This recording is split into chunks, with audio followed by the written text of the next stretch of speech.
Meeting of the Gloucester. Let me call this special meeting of the Gloucester Board of Health to order. It is Thursday, November 16th, and it's roughly 5:35. We're in the Harbor Masters Conference Room. And I should note that this is a hybrid meeting. The public is welcome to attend the meeting in person, but there's also a link to the meeting via Zoom that can also be made available. People linking in through Zoom should be aware that the in-person meeting will not be suspended or terminated if technological problems interrupt the remote connection. So I think for the benefit of ourselves, as well as anyone looking in via Zoom, that we just go around the table and everyone identify themselves, starting with our attorney. Hi, I'm Tom Mullen. I'm going to be the attorney for the board if and when there is a public hearing. Right. Thor Akerley, Board of Health member. Marco Palazzolo, board member. Joe Rosa, Chair of the Board of Health. Eric Kaplan, Vice Chair and Board of Health member. Joining us will be Dawn Gammon, MD, Board of Health member, and I'm Dominique Curley, Public Health Director. I'm Brian McCormick, Senior Team Leader and Environmental Engineer with Weston and Sampson. I'm Nick Ames. I'm a project engineer with Weston and Sampson. Lee, and you can Leo identify Leary, yourself. financial specialist with Health Department. Bree Gray, Health Inspector. Very good. Thank you all. Tom, if you wanted to say a few words as to our purpose here and what the future looks like, I guess. Sure. So we don't have a decision from the DEP yet, and therefore it's premature to start any public hearing process. So tonight is not part of the public hearing of a site assignment. Instead, we are all neophytes here on the subject of site assignment, and purely for introductory purposes, the board hopes to gain some knowledge, some insight on the process and on the particular subject matter from Weston and Sampson, which was chosen by the city as their peer reviewer. So I think it's very important that the board members keep an open mind, don't reach any conclusions. My advice at this point is make sure every sentence that comes out of your mouth ends with a question mark and not a period, and God knows not an exclamation point. I've told Mr. Favazza that if he wants to comment at some point in the evening, that's okay. This is primarily informational for the board, but we don't want it to look like this is something hostile to the applicant or that the applicant's position shouldn't be represented. It should be. That said, we also don't mean to put Mr. Favazza on the spot and suggest that he needs to speak. He does not need to. Any questions about those ground rules? Not from anyone I see. Dominique, did you want to say anything more about the future pieces of the process, or? Sure, and I think Weston and Sampson will talk a little bit about that as well in terms of what we're going to be doing. But right now we're getting an understanding, as Tom said, we're expecting the DEP to give us their feedback as of, I think, Joel, the 27th, correct? Yep. That's our target, which means 30 days from there, the December 28th will be the start of the public hearing process. And then we'll have 45 days from the start of that meeting. Sometimes it can be a few days, and the board will advise if they need to continue during the first meeting and going forward. And at the end of that period of time, you all will meet and again, always in a public forum to talk through in any way that you need to, and then be able to render a decision, which needs to be, Joel, correct me if I'm wrong, I think it's 45 days from December 28th. You all need to publish your decision. And in that decision, it is very important that that decision is based on what you hear from a testimony standpoint. We don't yet know if there'll be other people beyond the applicant, testifying. And then it can't really have opinion in it. it has to be based on the facts and the law that you're being asked to review. So tonight, Weston and Sampson's job is to educate us on what we're facing, talk through the dynamics and the piece parts of consideration, what the DEP is going to be thinking about in granting their decision, and then what we're going to be thinking about. And I think the most interesting thing there to comment on is that we're an agent of the DEP in this process, right? And that means that we're taking what their decision is and applying any local knowledge that we have surrounding this site suitability. And that's our job as we work through rendering a yay or a nay. A yay with or without conditions, a nay with stated reason, calling out points in testimony, calling out pieces of law that you all feel is or isn't being attended to.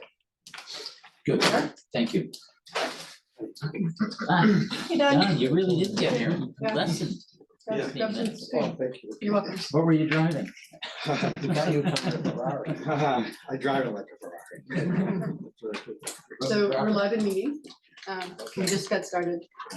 Really quickly, just for the benefit, Tom just made a point of being sure that tonight is not about any opinion, it's all about learning and facts. And we're allowed to ask certainly any questions so you have a better understanding of anything. But it's not the time to start any kind of a hearing, but nature. Okay. And Joel Fazaza,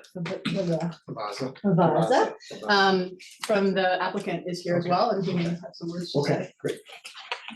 Attorney Joe Ferrazza. Yes. Yes. I'll hold it against it. An attorney. Yes. So I turn the floor over to our colleagues. And proceed as you see fit. Oh, thank you all for having us. I think we'll start off with just a basic overview of the process. I don't want to assume that every person in the room Good has assumption. good yeah. knowledge of this process, so forgive me if I repeat any information that Dominique just said. But basically, the reason we're here is because Mass DEP established the site suitability regulations, which is 310 CMR 16.00. Basically, these regulations establish requirements for an applicant that wants to either construct a new solid waste management facility or expand an existing solid waste management facility. So the way this process works is an applicant will prepare a site suitability application, which is submitted to Mass DEP. Once that application is received, Mass DEP will do a preliminary administrative review in which they basically look through the application and make sure it has all the basic pieces. At the end of that administrative review phase, they will notify the applicant that the administrative review is complete. And then at that point, the applicant will need to submit public notification to abutters, Board of Health, newspaper, et cetera. Once the public notification phase is completed, the applicant will provide confirmation to Mass DEP that the public notice has been submitted. And at that point, Mass DEP will commence their technical review period, which is 60 days. The first 21 days, which is the public comment period. So just to take a step back, Eastern Waste Services submitted their site suitability application in August 2023. The administrative review was completed in September. EWS subsequently completed the public notice. The technical review by Mass DEP started at the end of September. And it ends at the end of November, I believe November 27th. So Weston and Sampson, as part of the public comment period, prepared a technical memorandum reviewing the applicant's application against all of the criteria in 310 CMR 16.00. So that's where we are right now. We're waiting on Mass DEP's determination. They'll submit a site suitability report, which will essentially approve or deny the application. Once that report, if the report is approved by Mass DEP, it then falls into the Board of Health's hands to ultimately make that determination. So assuming Mass DEP approves the application, we go into the Board of Health hearing process. The Board of Health will assign a hearing officer, which I believe you've already done at this point. And the hearing officer will, assign procedural requirements into how the hearing will go.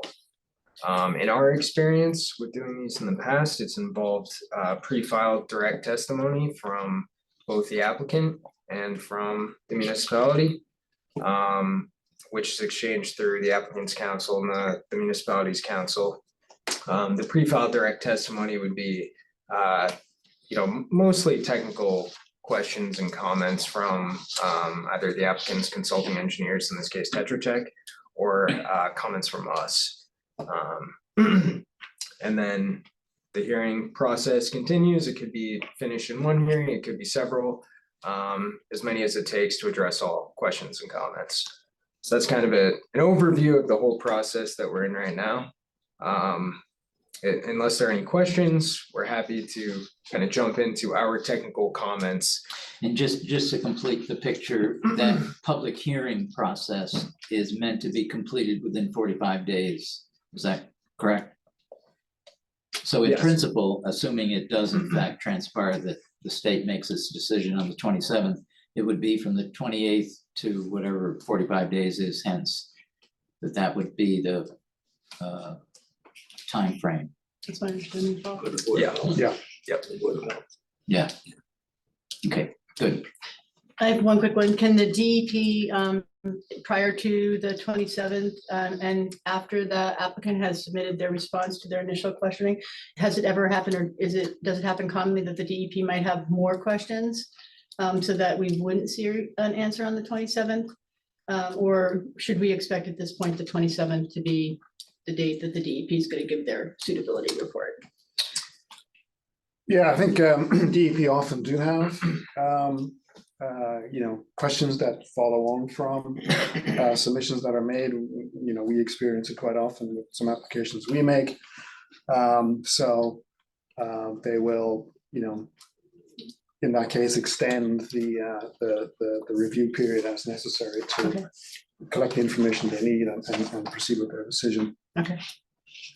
If I may just give you the information on that question, the applicant has received some, secondary round of questions from DEP that they're working on right now. And so the deadline has not been extended yet, but as he spoke, that very well maybe what happens as a result of the second round of review.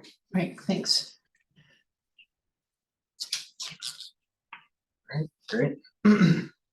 So as I mentioned during the public comment period, Weston and Sampson reviewed the application and we prepared a memorandum. This memorandum is, publicly accessible through Mass DEP's website. Basically, the memorandum is formatted to go through each applicable criteria from the site suitability regulations. For anyone at home, it's 310 CMR 16.40, section 3.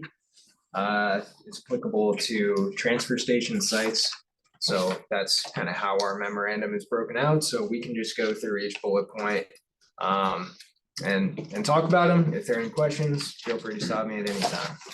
We should say that in general, the criteria that are in the regs really are looking at the general and specific environmental impacts of the proposed facility, at that location. We'll go into them, but two things like water resources, aquifers, protected lands, species, and then more specifically looking at potential nuisance conditions that go along with the facility and what's proposed, noise, traffic, et cetera, et cetera. So just generally, that's kind of what they're looking at with the criteria. So it's specifically related to the site and not what's inside the building, how things are going to happen inside the building, is that? Well, it is, it's all, what happens inside the building can impact generally the receptors and the general environment that goes along with the site. So Yeah. you may, for example, have air emissions, dust emissions from a building that's a nuisance. The concern is how that is mitigated with the proposal, with the design of the building. So, I guess my question was, there are presumably technical descriptors and regulations as to how this facility can operate. And that's not our purview. I presume that the state is making sure that that is abided by all those regulations. yeah, it's probably a good opportunity to kind of talk about the next permitting steps in the process. So this, you could almost see it as the general high-level initial suitability assessment of the site for this purpose. You know, when a project does pass through the site suitability process and receives a site assignment for use as a solid waste facility, the next permit is what's known as the authorization to construct. And that application submitted to DEP is really the full technical design of the facility and technically, specifically how different issues, you know, addressed as part of the site assignment process are actually addressed with. But that only happens once the state and this board approves the site, is that correct? Correct, yes. There's another permit, the authorization to operate, which follows on from the authorization to construct, which looks at more the operation and maintenance measures that are proposed that also you know, work towards addressing, mitigating the issues that were brought up as part of the site assembly process. So there's really three major steps here, you know, before you have a finished operating facility. Thank you. And who is the governing body for over like the operation and maintenance of the facilities, I guess, over time? Is that us, or is that? That's the owner. So, Yeah. you know, as part of these permits, they are, you know, essentially committing to certain design features, certain operation and maintenance measures. That's then enshrined in the permit, you know, received from Mass DEP. The sort of the check that's carried out from that point on is what's called the third-party inspection process. So firms, people like ourselves are designated as third-party inspectors. We have to, on a certain frequency, once a year, you know, once every 6 months, visit sites, you know, do a full assessment of the site in terms of a lot of different operational. But that is criteria. orchestrated by the state. DEP. Yes, Yeah. correct, yeah. Thank you, Brian. It's important context. So as I mentioned, we can go through each of the criteria step by step, and feel free to stop me if there are any questions. So number one, well, basically, before I get into these, the regulation states Mass DEP will not determine a site to be suitable or assigned as a solid waste facility where, and then insert each of the items I'm about to go through. So the waste handling area would be within the zone 1 of a public water supply. Basically, you know, is the waste handling area going to be overlying an aquifer, that a groundwater aquifer that would feed into a public drinking water supply? Now, Mass DEP has available resources online where you can look up this information. The state keeps a GIS database where you can readily find all this information fairly quickly. So a lot of these are pretty easy to go through. Weston and Sampson did confirm that no, the waste handling area is not within a zone 1. So What is the zone 1? I was Yeah, gonna, always- yeah, I was gonna define the waste handling area Thank you. first as well. sure. So, There's a lot of vocabulary. Yeah. I pick up on, so thank you. It's generally defined as any area of the site where waste is open, deposited, being handled, being sorted, being processed. Sometimes these areas encompass not just the floor within the building, but there's handling, processing going on outside. So that general footprint is known as the waste handling area. In this instance, all waste handling operations are proposed for inside the building, so by definition, the footprint of the building, the floor of the building is the waste handling area in this case. In zone one, what zone one being? Say aquifer, groundwater aquifer that would be utilized for public drinking water. So essentially the zone of influence around a well, for example, or if there's I guess a zone it, so yeah, but it's essentially a groundwater aquifer that would be used for drinking water. Which is mapped by the state or the municipality.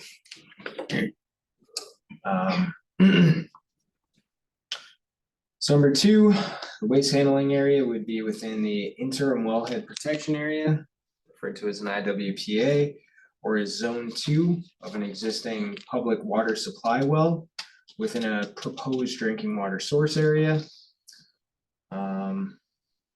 It goes on, but that's essentially the intent of this section of the regs. So there are certain areas, groundwater aquifers, that are established as potential future drinking water areas. They may not be used right now. But the state establishes them as aquifers that could be used in the future. So that's what this section refers to. Again, we reviewed the online Mass DEP resources and confirmed that the waste handling area is not within one of these potential aquifers. Number 3, waste handling area would be within the zone A of a surface drinking water supply. So a zone A is around say the city gets their water from a lake or a pond. Zone A is a buffer zone off of that pond that would encompass groundwater that can potentially drain into that pond or possibly into a stream or a brook that would then discharge to the pond. So again, we reviewed the online resources, confirmed the waste handling area is not within it. So just to express that a wee bit, it's all based on mapping.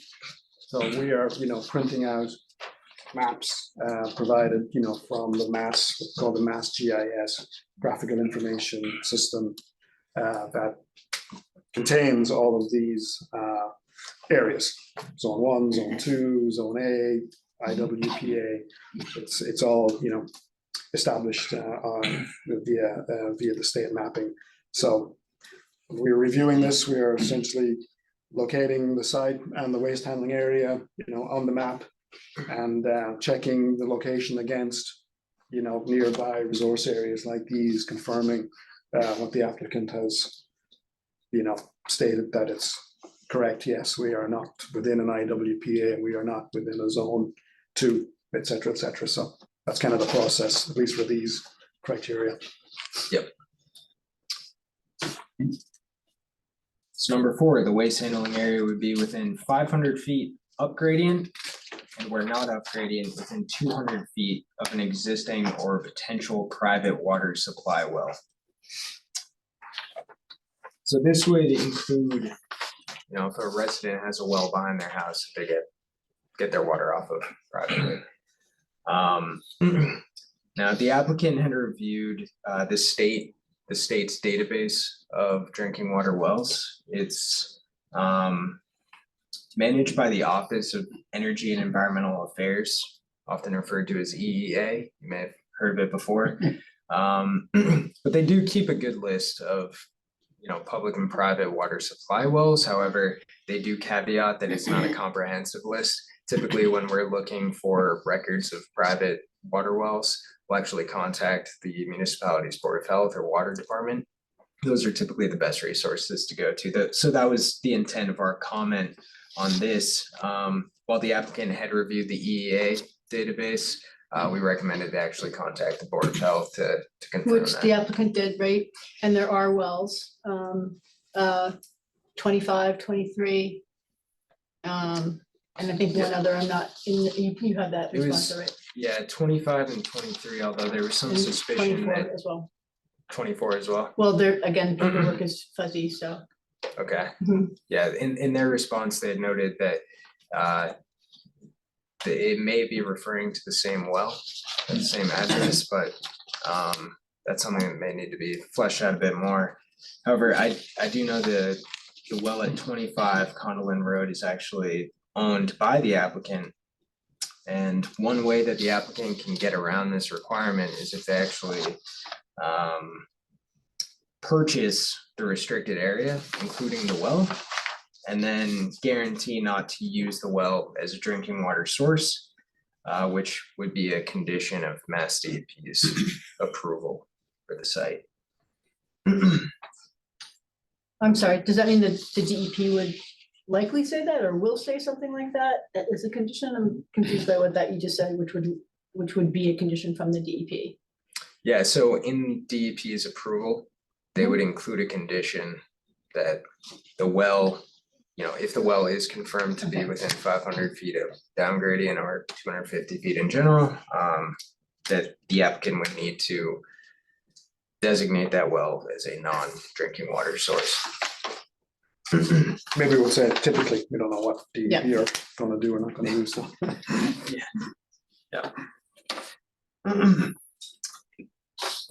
Alright. So, moving on, the waste handling area. Number Uh, 5, right? Yes, we're on number 5 right now. So the waste handling area of any other transfer station or handling facility is 500 feet from.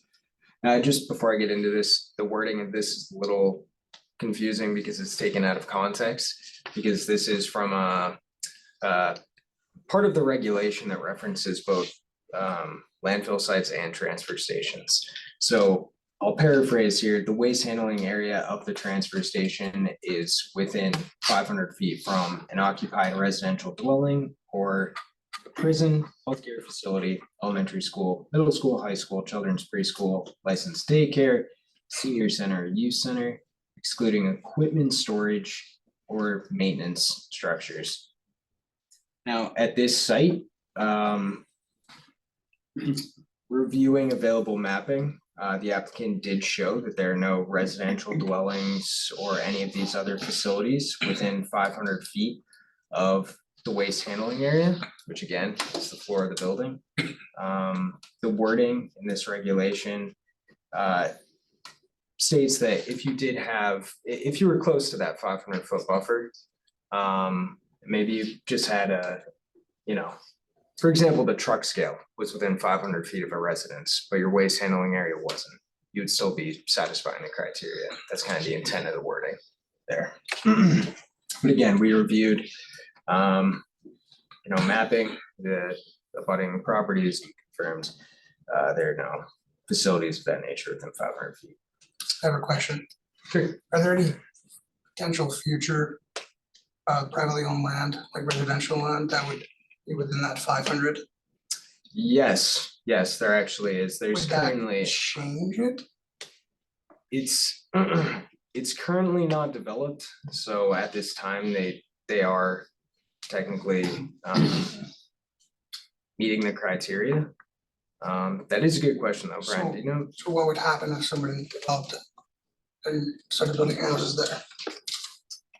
That's a good question. Do you know the answer to that, Brian? Yeah, I honestly don't know, I haven't come across Yeah, I that was process. curious, It's a good if question, it's yeah. private land and they're developing it, it's residential, Yeah. it's within that 500 or somewhat close to it, what happens then? Do they have to shut down? I wouldn't think so, but this is a question we'll look into. And look into that. In general, That is- gentlemen, if there's a question asked tonight, if we can definitely follow up on anything we can't answer specifically, that would be so helpful. Yeah, absolutely. Thank you. Sure. Sorry, go on. Yeah, thanks. These are obviously generally the sensitive receptors, right? The schools, the daycare facilities, everything else. So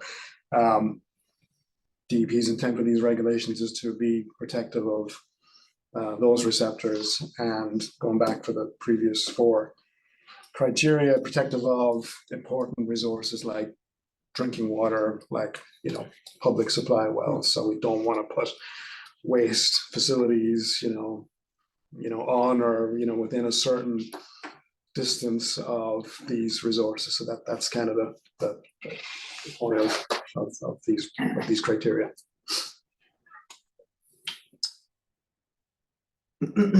All right, so number 6, the waste handling area would be within the riverfront area as defined in 310 CMR 10.00.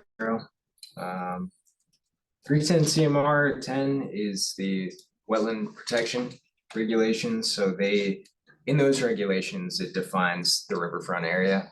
I believe it's defined as the mean annual high water mark of a flowing water body, a stream or river. And that's I believe a 200-foot buffer off of that mean annual high water mark. Yeah. So, again, we reviewed available mapping and confirmed that the waste handling area is not within the riverfront area. Jumping to number 7, the maximum high groundwater Okay, table. really quickly, so the Sure. waste handling facility or the waste handling property?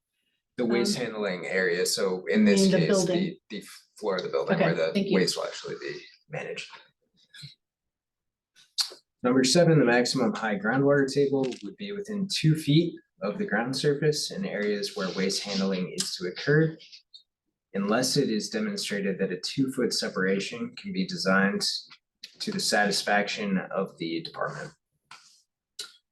So again, this is referring to the waste handling area, in this case, the floor of the building.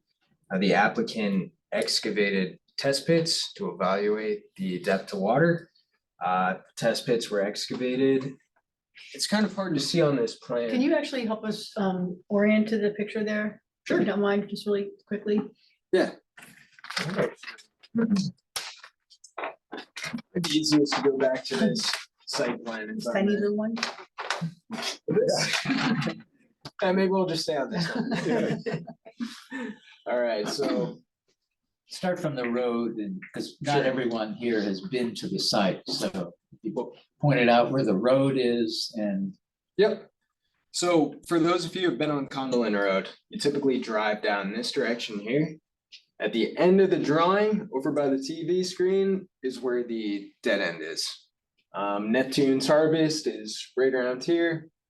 And then there's a, auto body shop here, and then EWS's office building is right up here. Actually, no, Yeah. it's right here.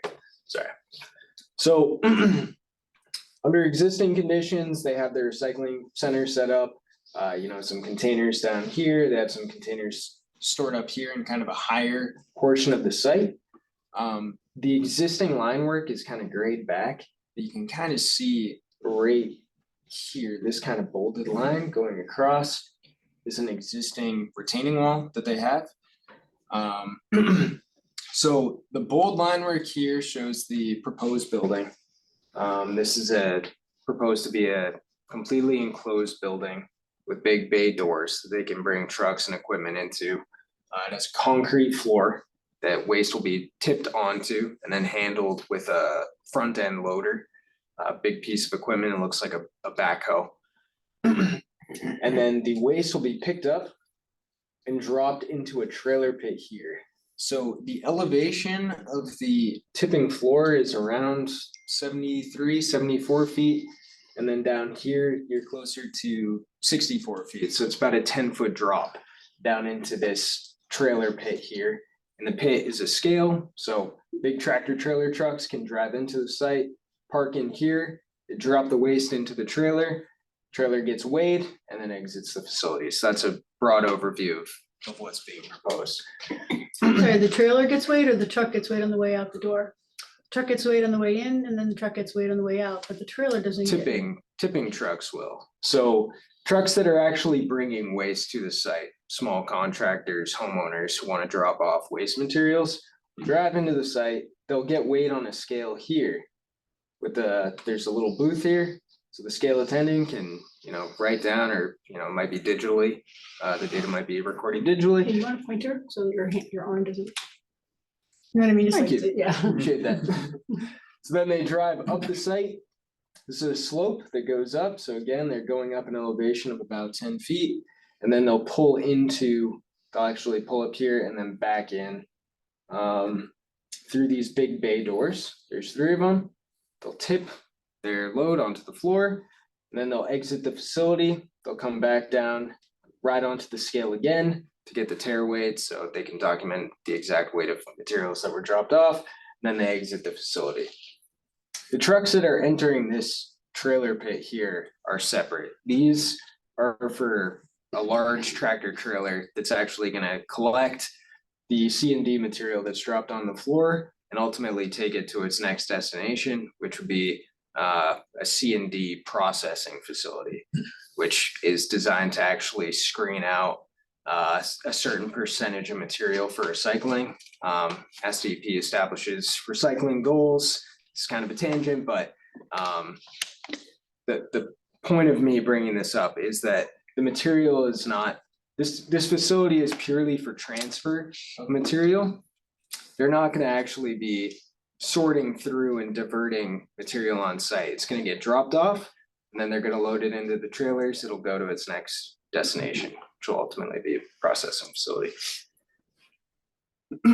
So back, It might be a worthwhile tangent just to kind of speak a little bit about transfer stations. I mean, this is what we're talking about here. So for construction and demolition waste material, material that comes out of home renovations and office refits and new construction, scrap, the cutoffs of studs and gypsum wallboard and everything else, it's all generally known as C&D waste, construction and demolition waste. Typically collected, at a site, at a construction site in dumpsters. You've seen dumpsters, typically they're about 20 feet long, they're 6 feet tall, 7 feet wide. They have a special truck that picks them up, pulls them up onto the bed and transports them to a facility like this. As Nick mentioned, the purpose of this facility is to be a sort of a central collection point for those dumpsters, we'll say, in this region. Cape Ann probably is what they're looking to serve.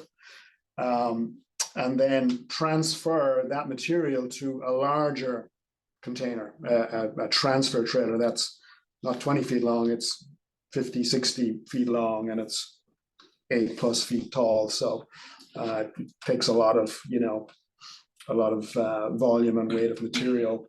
And then, as Nick said, takes it to one of the processing facilities in the state. Now, the state requires that C&D material not go directly to a landfill. You cannot take that dumpster to a landfill and put it in the landfill. It has to be processed. The DEP has a list of materials they call the waste ban materials that are banned from direct disposal to a landfill. Includes all kinds of materials. They recently added mattresses, for example, leaf and yard waste is another one, commercial organic material. But C&D is a big one. It's a big component of the waste stream.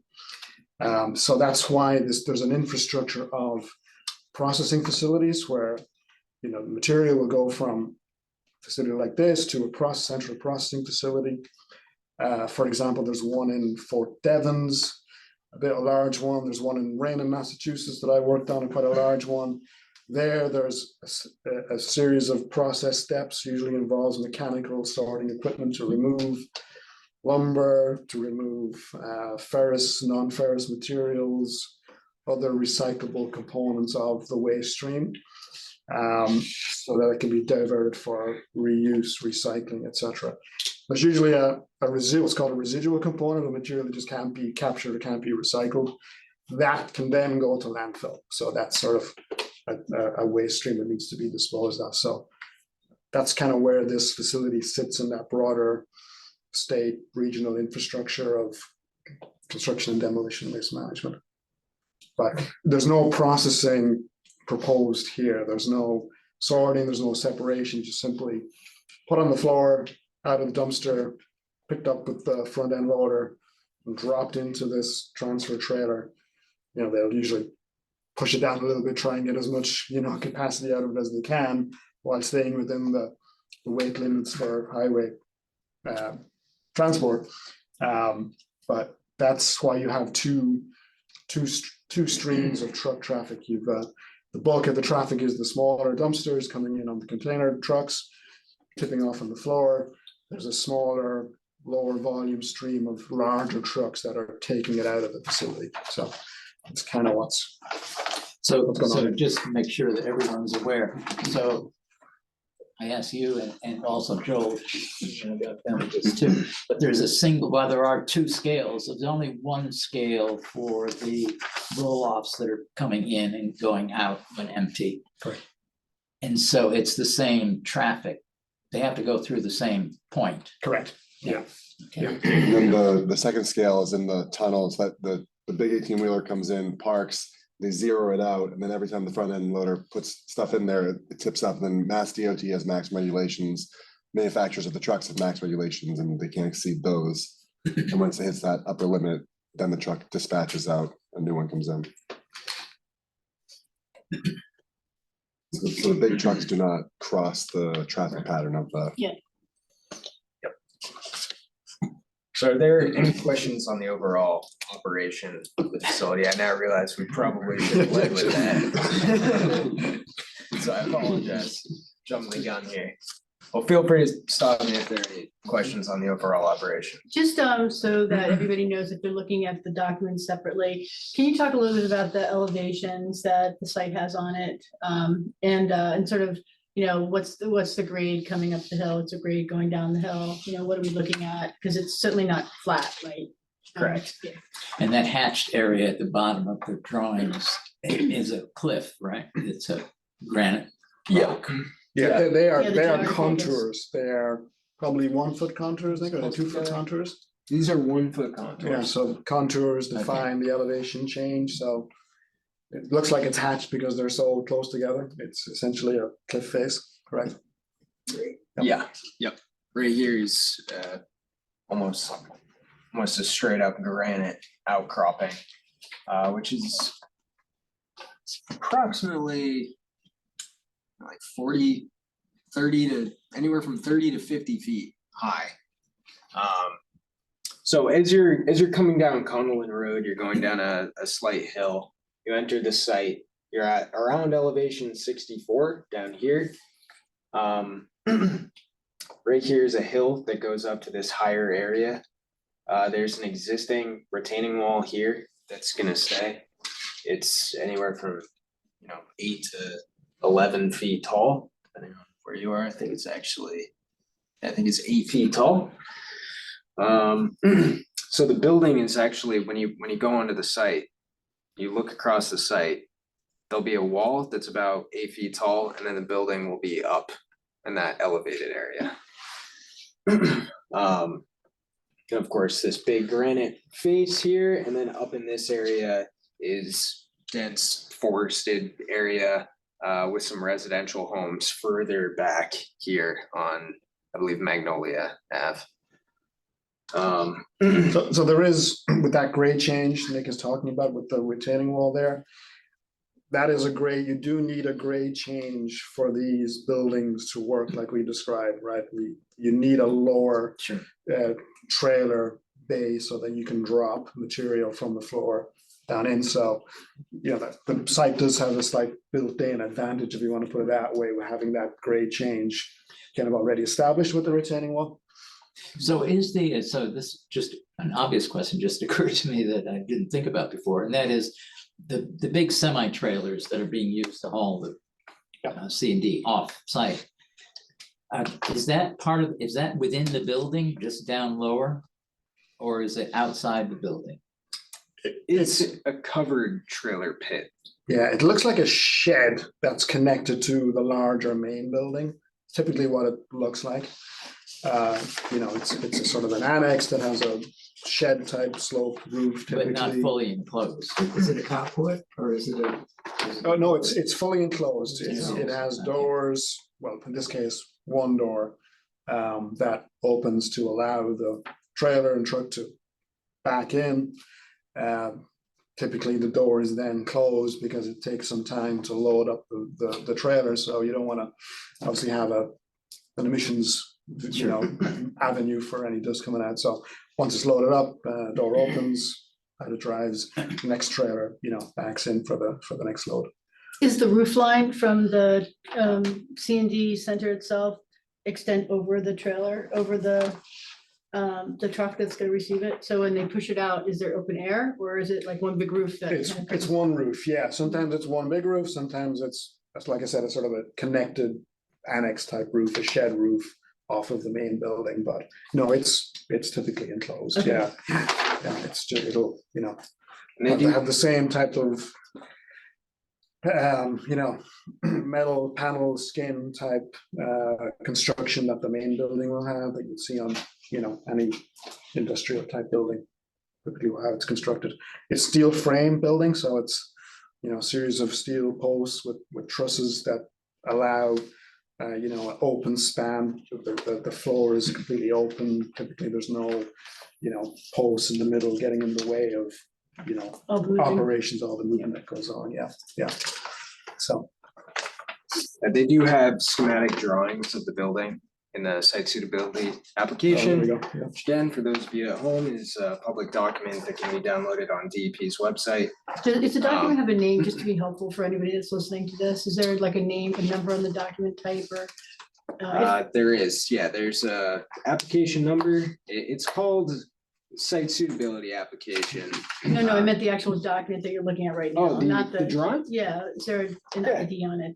I think if you're talking about a drawing, you should probably just say the ID of the document, if that's possible.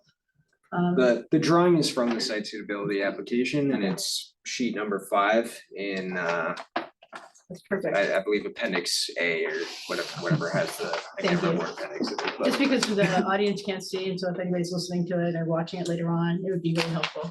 I think you said the tractor trailer was gonna back in. This does have doors at the front and the back of the tunnel. So the tractor trailer pulls in nose first, doors on either side will shut, and then it'll swing back up when it's leaving. Thanks. I don't have a full-size drawing, but you can see here, it's similar, steel frame construction, just right next to the building. They call out, overhead doors on either side, so there's a front view and a back view here, fully enclosed the roof. And you can show that again, like you can see the roof alignment. Dominique, that you asked about, the Yeah, sort yeah, of exactly. separate but connected shed that contains the trailer. It might be helpful, well, for me at least, to know what is the footprint of this building and how high is it? What's the height? So the footprint is this old. How big, what's the numbers? How big is this building? 14,000. I'll just grab my number here, 14,200 square feet is the, What's the outside? the outside dimensions. It would be What's the about, dimensions? Yeah, let's see here. it's about Okay. 90 by 80 by 160. 160 by 80, yeah. And how high is the interior? Finished floor is 72, 105, that's about 28, 33, 32 feet high. yeah, approximately, yeah.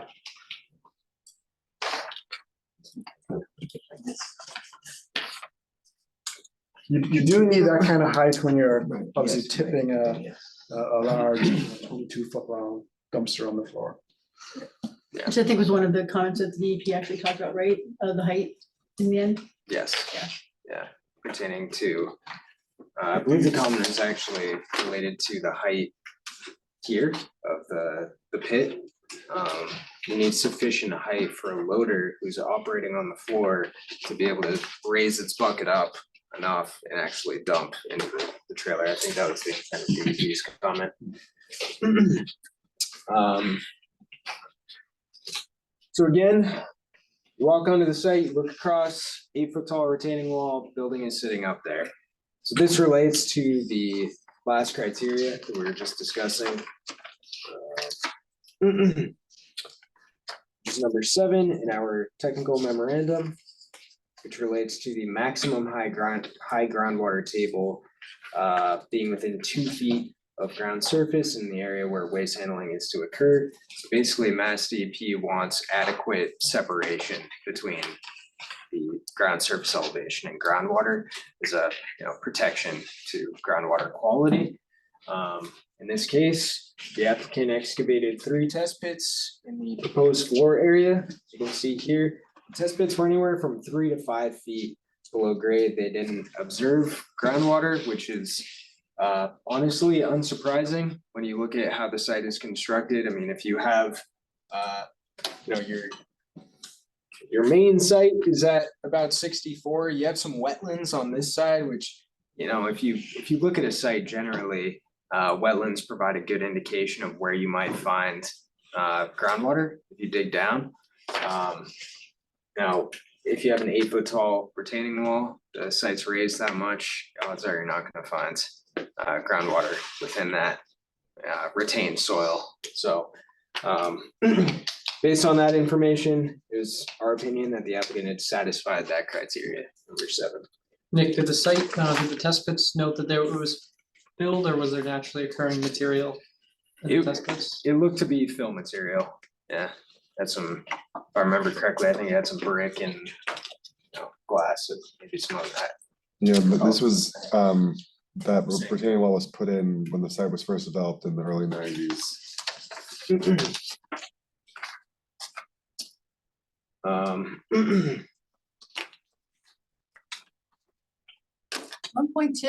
1.2, yeah. Is the pace good for you all? Is this helpful? Going too slow, going at a good pace? Yes? Okay. All right, great. So this is jumping into the next section of the site suitability regulations. So what we just went through is kind of overall criteria for solid waste handling facilities. This is general site suitability criteria. It's fairly similar content. It's just one thing that the criteria we just went through, Transfer stations. are they specific to transfer stations, or do they also apply to landfills? This does apply to, yeah, this applies to landfills as well. Solid waste, actually. They're handling facilities, so I think it actually is just landfill or transfer stations. Yeah, that's my own question. Go ahead, keep going, sorry. Yeah, oh, no worries, no worries, no, it's important, That's my mind.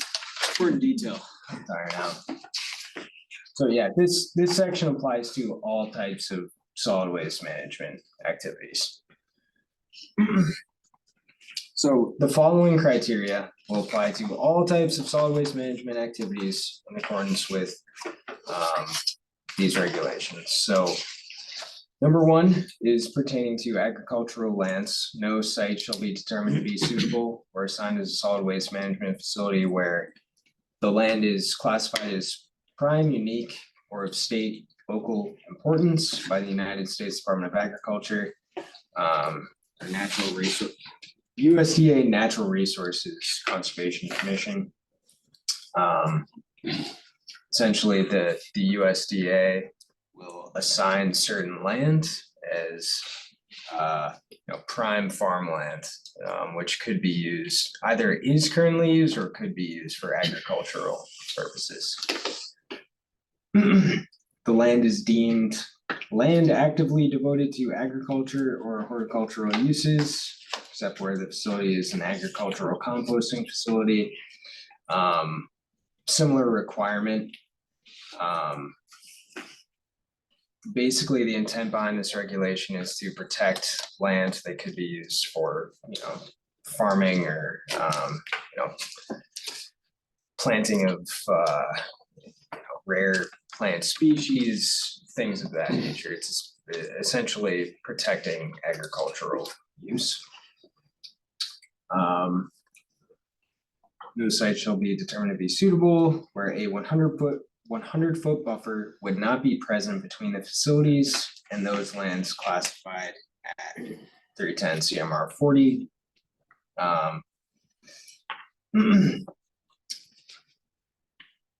This, I believe that's just a catch-all in the regulations.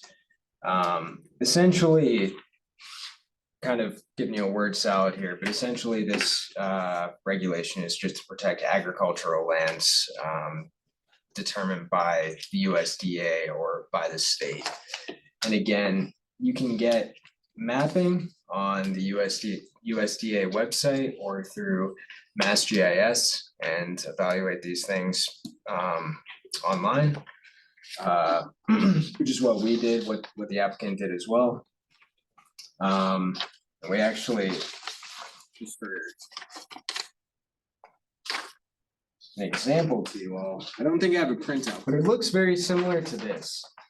Now, in the site suitability application document, you can actually go in there, I forget which, now this is sheet number 2. There's a list of figures in the document. And the applicant actually provided mapping of these agricultural lands referenced in the regulations. It looks very similar to this. This is for, you know, water protection areas, but looks pretty much the same. We went online, Weston and Sampson, and verified that these lands were not within the designated buffer in the regulations. So it's our opinion that the applicant did meet this criteria. So jumping into number 2, this will be somewhat of a lengthy discussion as it pertains to traffic and access to the site. So no site shall be determined to be suitable or assigned as a solid waste management facility where traffic impacts from the facility operation will constitute a danger to the public health, safety, or the environment, taking into account the following factors: traffic congestion, pedestrian and vehicular safety, road configurations, alternate routes, and vehicle emissions. So the applicant prepared a traffic impact and access study. You might have seen the acronym TIAS. That's what this refers to. The traffic impact and access study is included in the site suitability report, so you can review it. Weston and Sampson had several comments on this report, all pertaining to these A through E pieces in the regs. Brian, I don't know if you wanna jump into our comments on this, or I can kind of go through what we had listed in our memo. Yeah, if you want to go through, Nick, I can jump in if anything. Sure.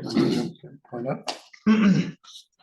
So one of the first things in the traffic study is pertaining to trip generation. So when you redevelop a site or have a different proposed use for the site, you're naturally gonna have a different number of vehicles entering and exiting the facility. So it's on the applicant to analyze how many more vehicles, or, you know, how many fewer vehicles might be coming or going. Now, one of our comments on the trip generation study was that the number of vehicles coming to the site was based on transferring municipal solid waste and CBD materials, which carries different assumptions for the number of vehicles that will be coming and going on the site. Essentially, what our comment said was that the number of vehicles that you assume are going to be coming and going does not match the conditions that you're proposing. So our comment basically said that the number of trips should be greater than what they originally assumed. Now, the applicant assumes that there will be 140 vehicle trips per day. Now, this is 70 total vehicles each. So a vehicle coming to the site is one trip, exiting is one trip. So 70 vehicles total. Our traffic engineer took a look at this and determined the site could have approximately 182 vehicles per day, so slightly more. So we requested that this comment be addressed. In addition, the applicant assumes that a lot of the vehicles coming to the site will be 40 cubic yard. Vehicles with 40 cubic yard dumpsters. 40 cubic yard dumpsters are fairly large in size. You don't typically see small contractors using dumpsters that size. I mean, typically we'll see 20 or 30 cubic yard dumpsters. Obviously, let me take a step back. So the site, the applicant is proposing to manage approximately 325 tons of material per day. So the number of trips that you're gonna have to the site is, you know, kind of based on that amount of material that you expect to handle. So if you're assuming that 40 cubic yard vehicles transporting 40 cubic yard dumpsters are gonna be your, you know, your main customer, your traffic count is gonna be less. And it's just a matter of converting that cubic yardage to tonnage and then dividing 325 by, you know, whatever the tonnage would be. So basically the intent of our comment was that we could see, you know, more 20 or 30 cubic yard dumpsters being transferred to the facility, and also small, you know, homeowners, small contractors and pickup trucks likely be very common. Which again would increase the assumed number of vehicles coming to the site.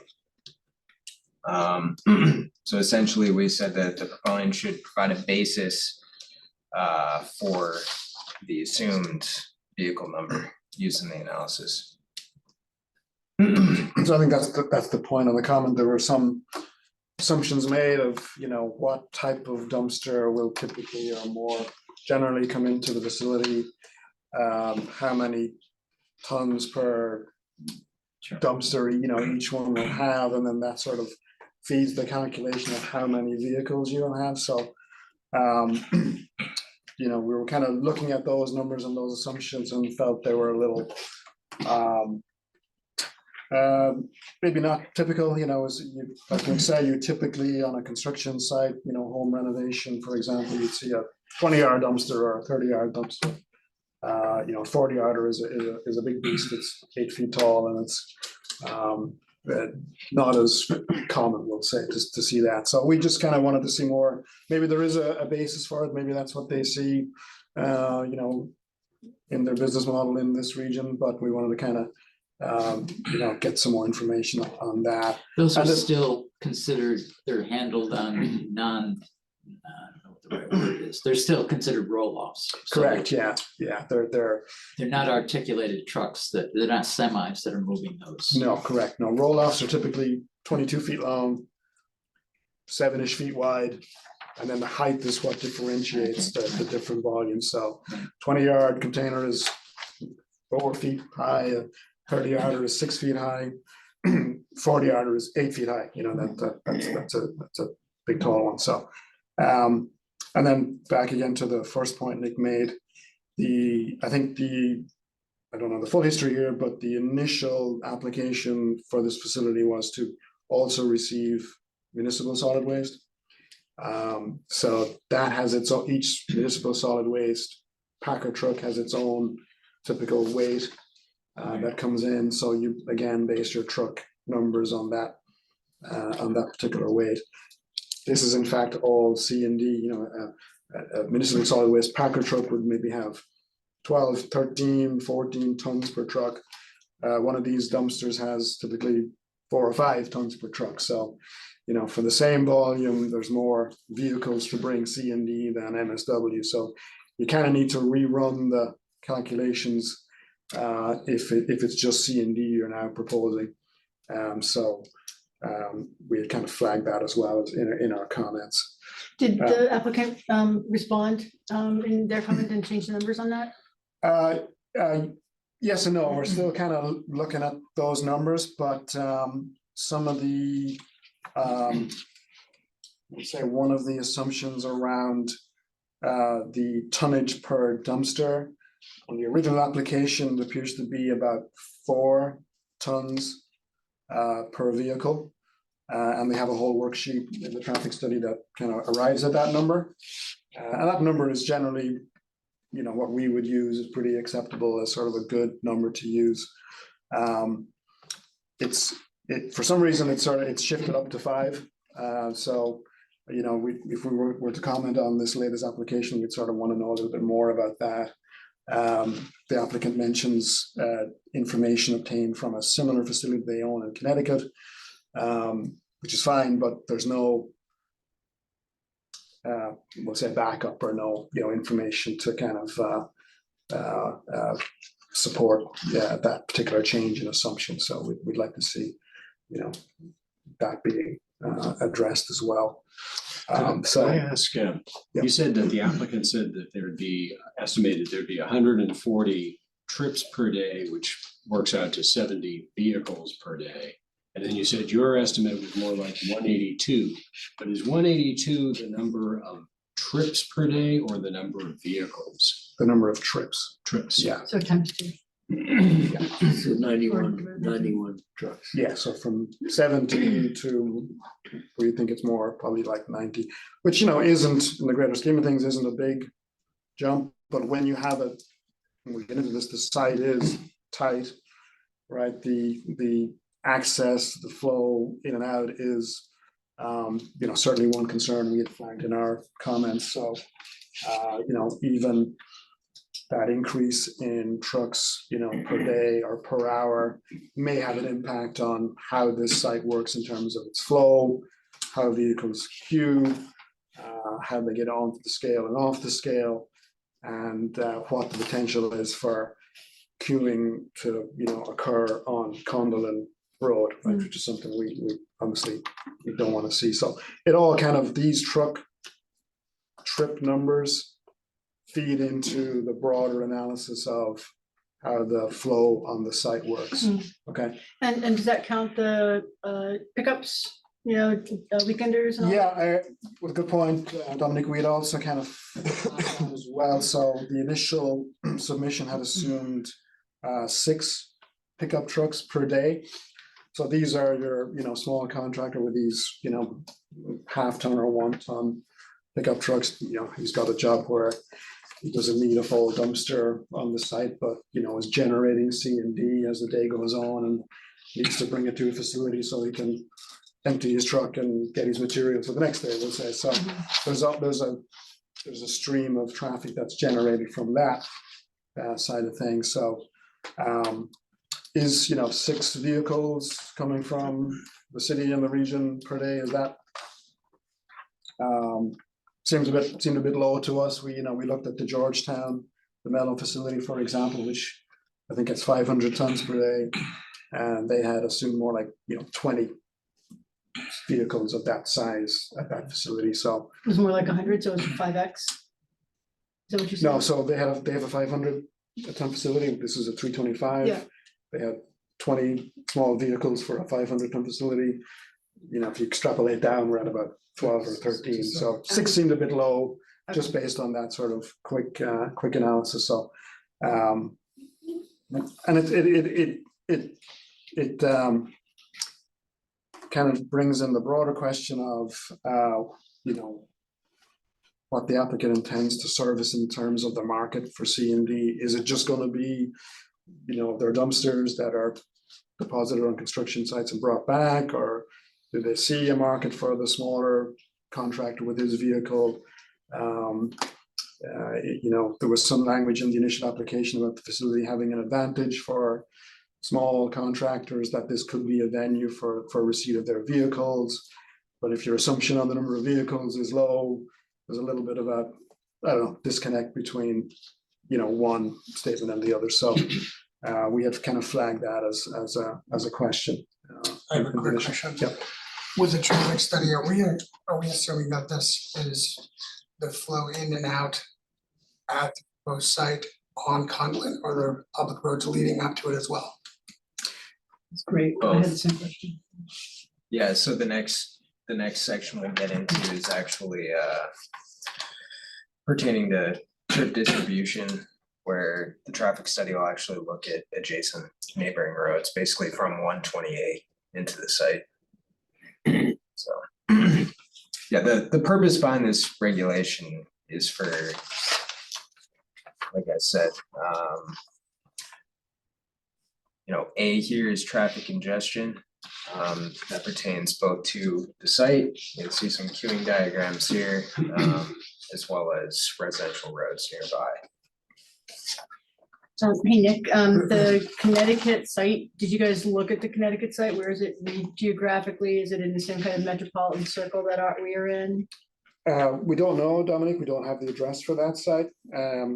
that very question did occur to us, is it a similar type community to Gloucester and the region? If it's in the city of Hartford, that's one thing, you have larger commercial buildings, you may have the need for the larger type 40-yard container. If it's more residential driveways, the smaller is for the 20 or 30 size container is more typical. So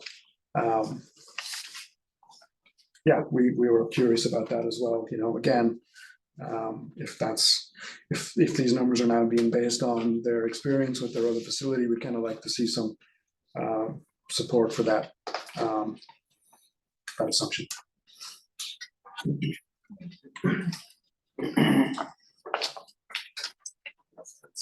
Are there any other questions on volume estimations in this section? I guess I have only one question. These are pretty large trucks. Is there any effect on the roadways? On the weight? And I guess that question should be more about, is there any statute surrounding weight on roadway? Right, so, yeah. Yeah, I mean, there are upper limits for gross vehicular weight and, wheel loads on state and, federal highways and so on.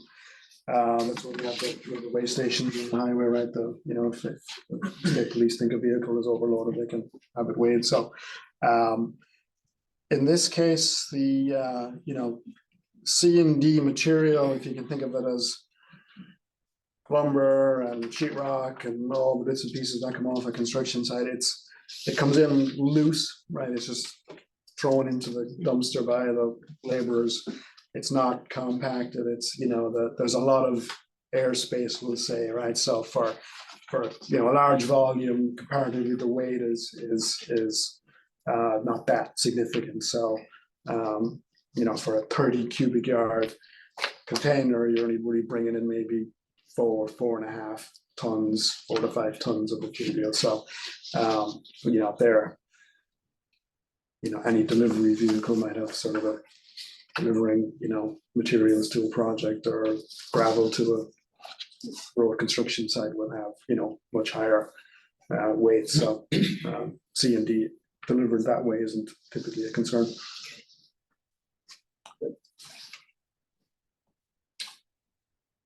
So next section of our memorandum is in regard to trip distribution, where as part of this traffic Is study. that number 2, 1 point? We're still number 2.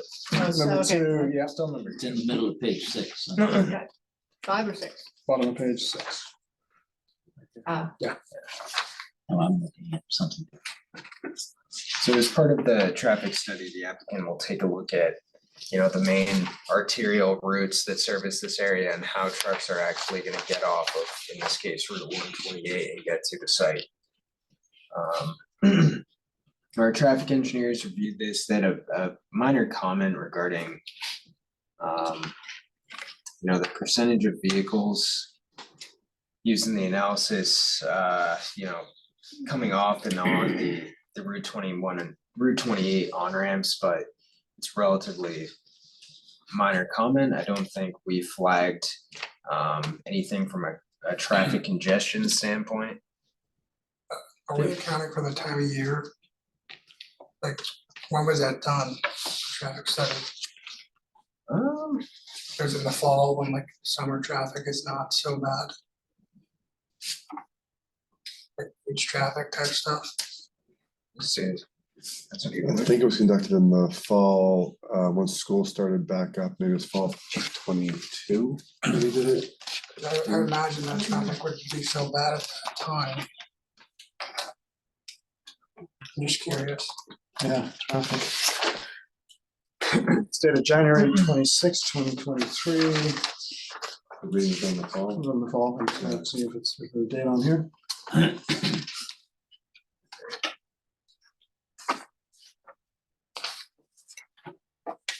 I collected on December 14th and December 17th, so. So, So in the middle of late, winter. December, late yeah. fall, early winter. That's no traffic. There's no traffic. Yeah.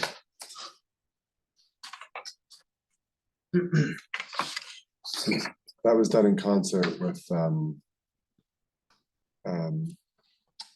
suggestion from city staff about getting a normalized traffic.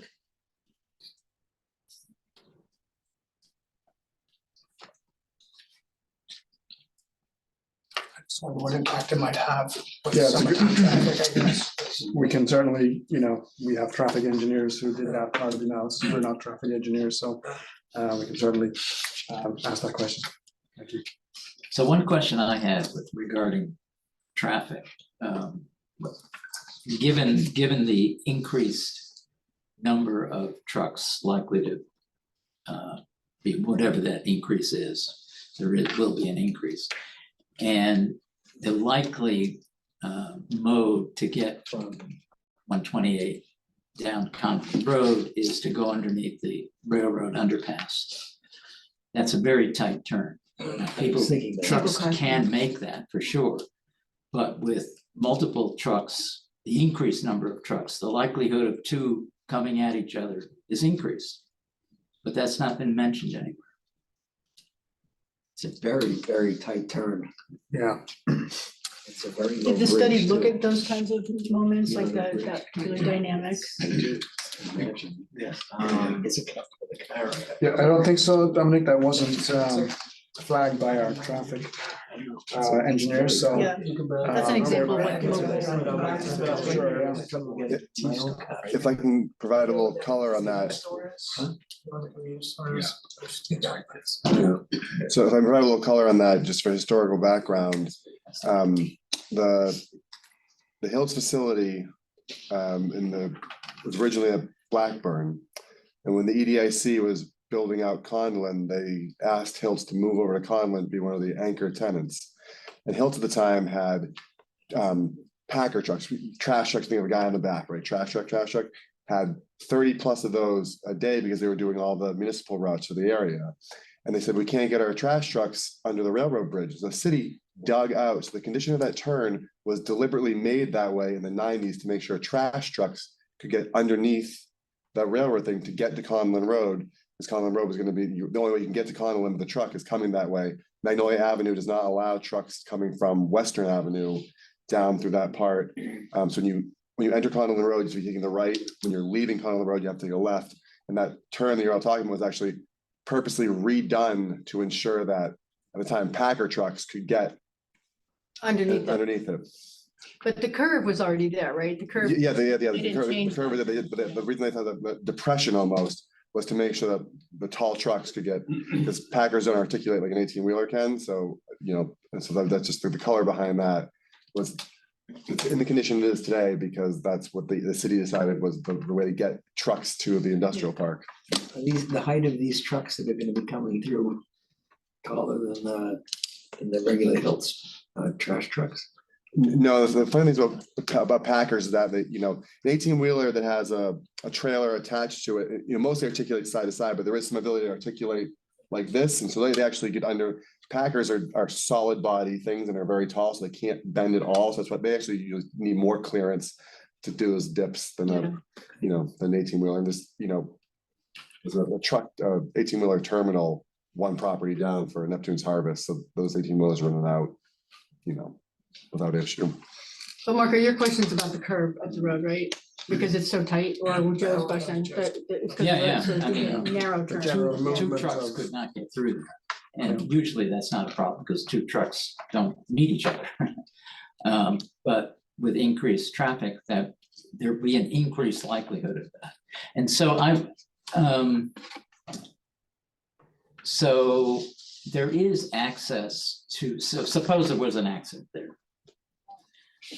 Is there alternative access? There is alternative access, right? Because you come from Manchester. You can come down, so large trucks are not supposed to, there's a traffic ordinance locally that says large trucks are not supposed to come down. But yeah, if there's an accident under the train bridge and there's a medical emergency in the industrial park, ambulances, fire trucks, whatever can buzz down from Western Avenue into it. But your average user of the industrial park in a large truck is not supposed to be coming that way.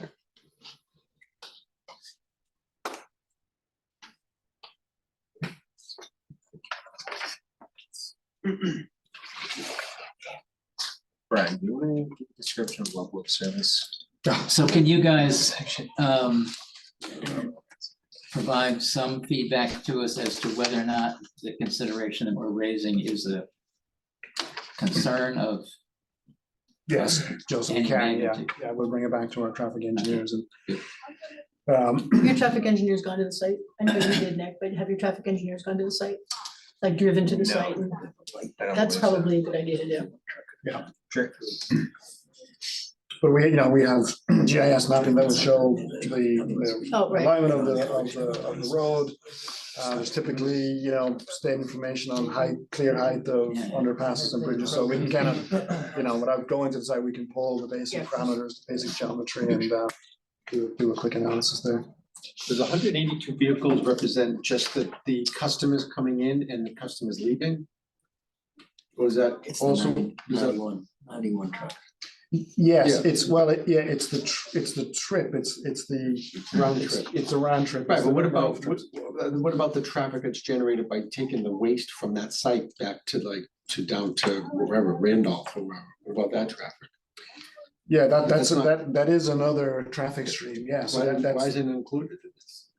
Um, Because that's leaving out. it is, Presumably, it is, yeah. it is, That's yeah. what I'm asking. So Yeah, what's the, so you're saying not, so it's 182 is 91 round trips. Of users, not necessarily of the transport. Trucks themselves, is that right? But that, is that? Right, so they anticipate, maybe one or two of the 18-wheelers a day, right? One's probably the trailer comes in, gets dropped off, someone goes to pick it up. So I think they were thinking that on a very busy day, 2 trailers might leave in one day, and that's, 4 to 6 trips, depending on how that Take works. away out. the waste. Yes. Yeah, some days it'll just be one. Some days the truck will show up in the morning, drop it, and come back in the afternoon and pick it back up. Okay. It's not gonna be a parade of those trucks. It takes a while to fill it up. Sorry?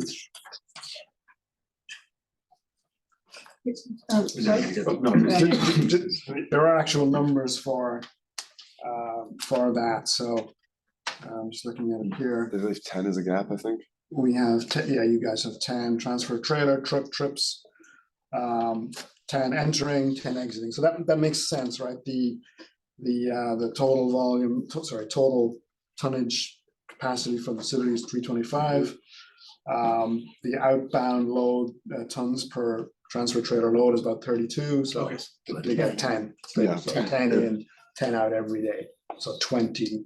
If they're at max 20 plus trips. the 182 vehicles. Plus the Plus the the- containers that are coming in and, So 200 vehicles per day.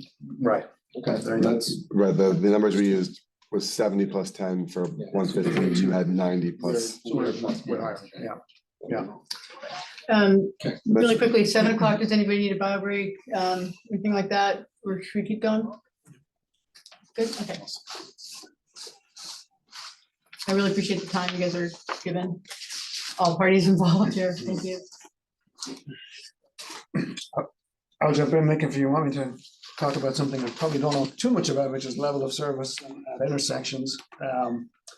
So this is really a grade that is given, at intersections based on the geometry, the turn movements, and the grade relates to its functioning, its proper functioning as an intersection. If it has delays, if it has, difficult turning movements that cause conflicts, that can affect this level of service grade that is given. I can't speak to all of the parameters that go into determining a level of service, but it's a way of sort of assessing the original condition of an intersection. And then, once you introduce the proposed, vehicles, how that affects the level of service. So what do we say here, Nick, on this one? We say that all movements at the study intersections operate at a level of service D or better in the no-build scenario, and will continue to operate with the proposed facility at the same level of service. So in terms of level of service, no change in that grade. But do you say update the level of service based on updated proposed conditions. So will the level of service change then based on the 200 vehicles? Well, it should be reanalyzed based on if you increase the number of vehicles, you need to sort of rerun the level of service analysis to check if there is a impact on that D category, okay? Crash analysis, there's, based on typically police crash records, there's each intersection has an assigned number of crashes over a certain period of time. That's given a crash rating. In this case, it's 0.61 crashes per million entering vehicles. This crash rate is higher than the statewide average of 0.57. Of the 4 accidents, 2 were single vehicle crashes. 2.5 ton exclusion restricts vehicles from using Magnolia Avenue, as we mentioned. Our traffic engineers have no comment on that aspect of the traffic report. Yeah, this intersection with a crash rate higher than the statewide average is on the Magnolia Ave and Western Ave where these vehicles wouldn't, the additional vehicles wouldn't be traveling. It's the Four Corners intersection. The Kettle Grove Field, makes sense, that's higher than the state average. And then keep going here. Yeah, the next item is we kind of touched on this because it sort of feeds from the calculations made on truck traffic, on truck trips. It's the general ability of the site to facilitate, movements of the container vehicles, into the site, onto the scale, to be weighed off the scale, around the building, up to the rear doors and into the building. And then correspondingly on the way out, coming out empty, back around the building, back onto the scale to weigh out, and then exit the facility. We had a number of comments regarding that, and the proponent has provided some, additional drawings here that show truck movements both onto the scale, into the building, and then on the top, and then movements leaving the building and going onto the scale, and then leaving the site. So I think there's a few things to say here. That's good. Okay. We just have a meeting at 7 here, we'll wait. I don't think, anything was scheduled. Yeah, Was he, 7 o'clock, a fisheries meeting. I checked this afternoon. And there was Oh, nothing. That's what I'm saying, wait, let me see what he said.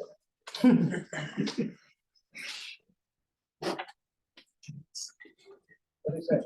Right. You can't have it. Okay, let's go. All right, so. So we had, we had some comments on this particular aspect of the analysis. 7 o'clock, Harbor Masters Room, fisheries. I does it. No public notices. I checked this afternoon at like 3 o'clock, and there was nothing listed. Yeah, they posted the agenda at 9 AM on the 14th, the city clerk. Oh, boy. I apologize, I checked this afternoon. This afternoon, it was wide open. Yeah, that's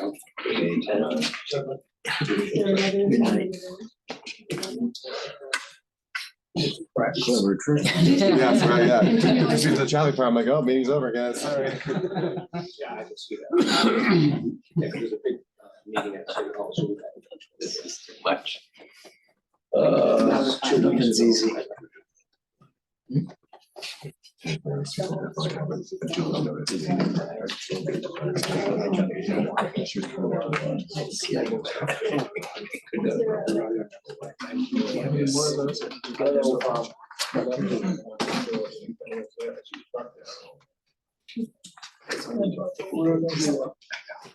please continue.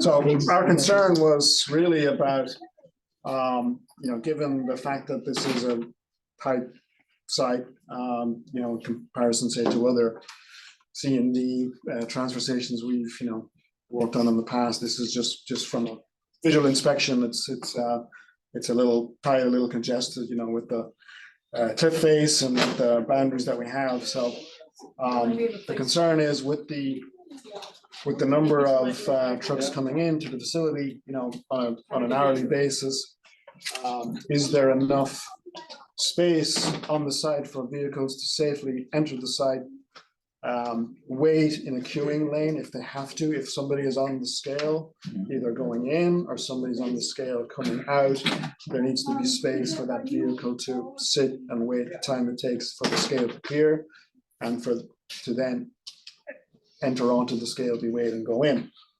There's obviously a circulation pattern of vehicles coming in and coming out. It's a little bit of a dance.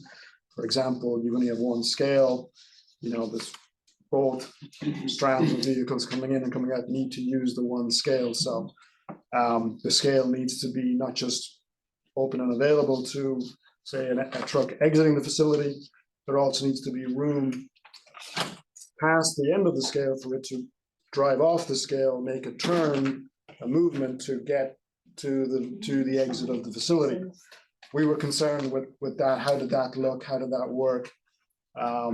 If you have 7 or 8 or 9 vehicles coming in per hour, if you take 1 hour and start the clock and your first vehicle comes in, gets weighed, goes to the building, when does the next vehicle come in?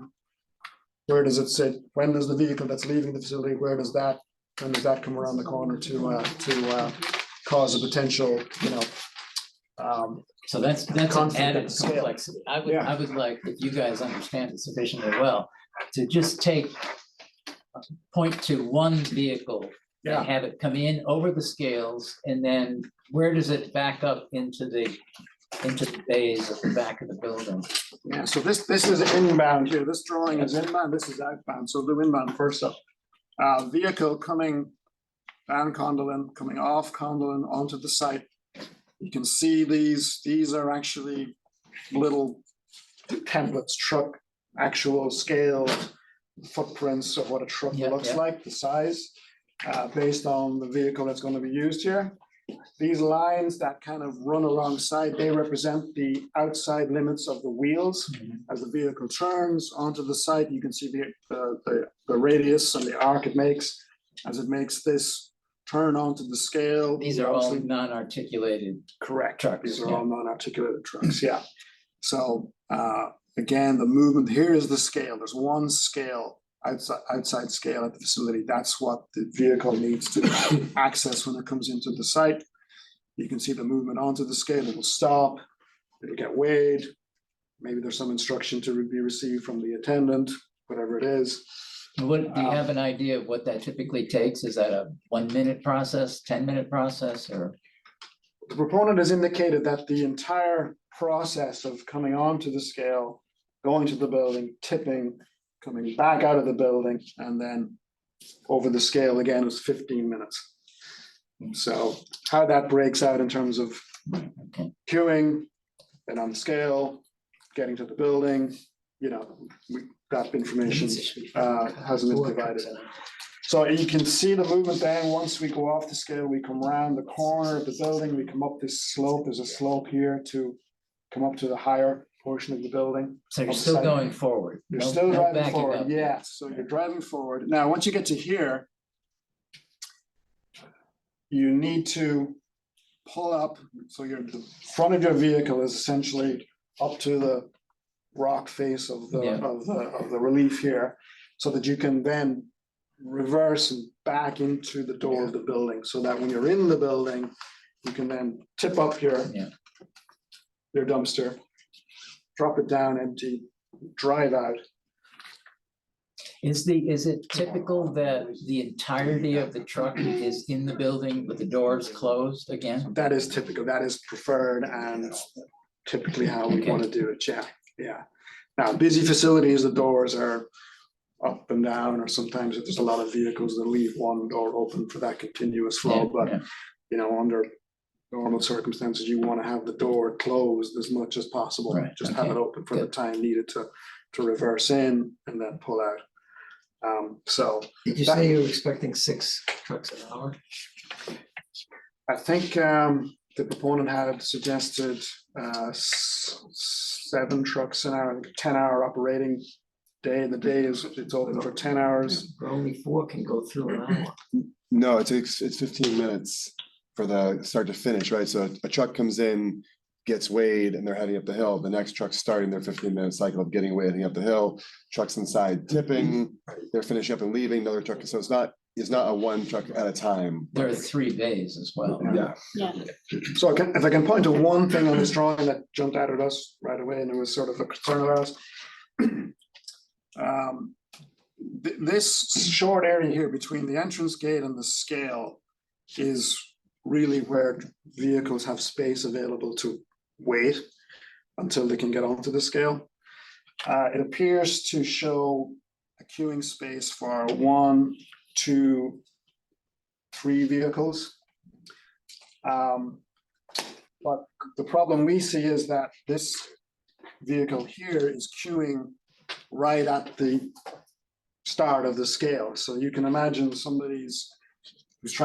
truck that's trying to leave the site, right, who's trying to come onto the scale, they need room to get off the scale, right? So if there's a truck queued there, that's a conflict, and that sort of needs to be resolved as part of the circulation analysis.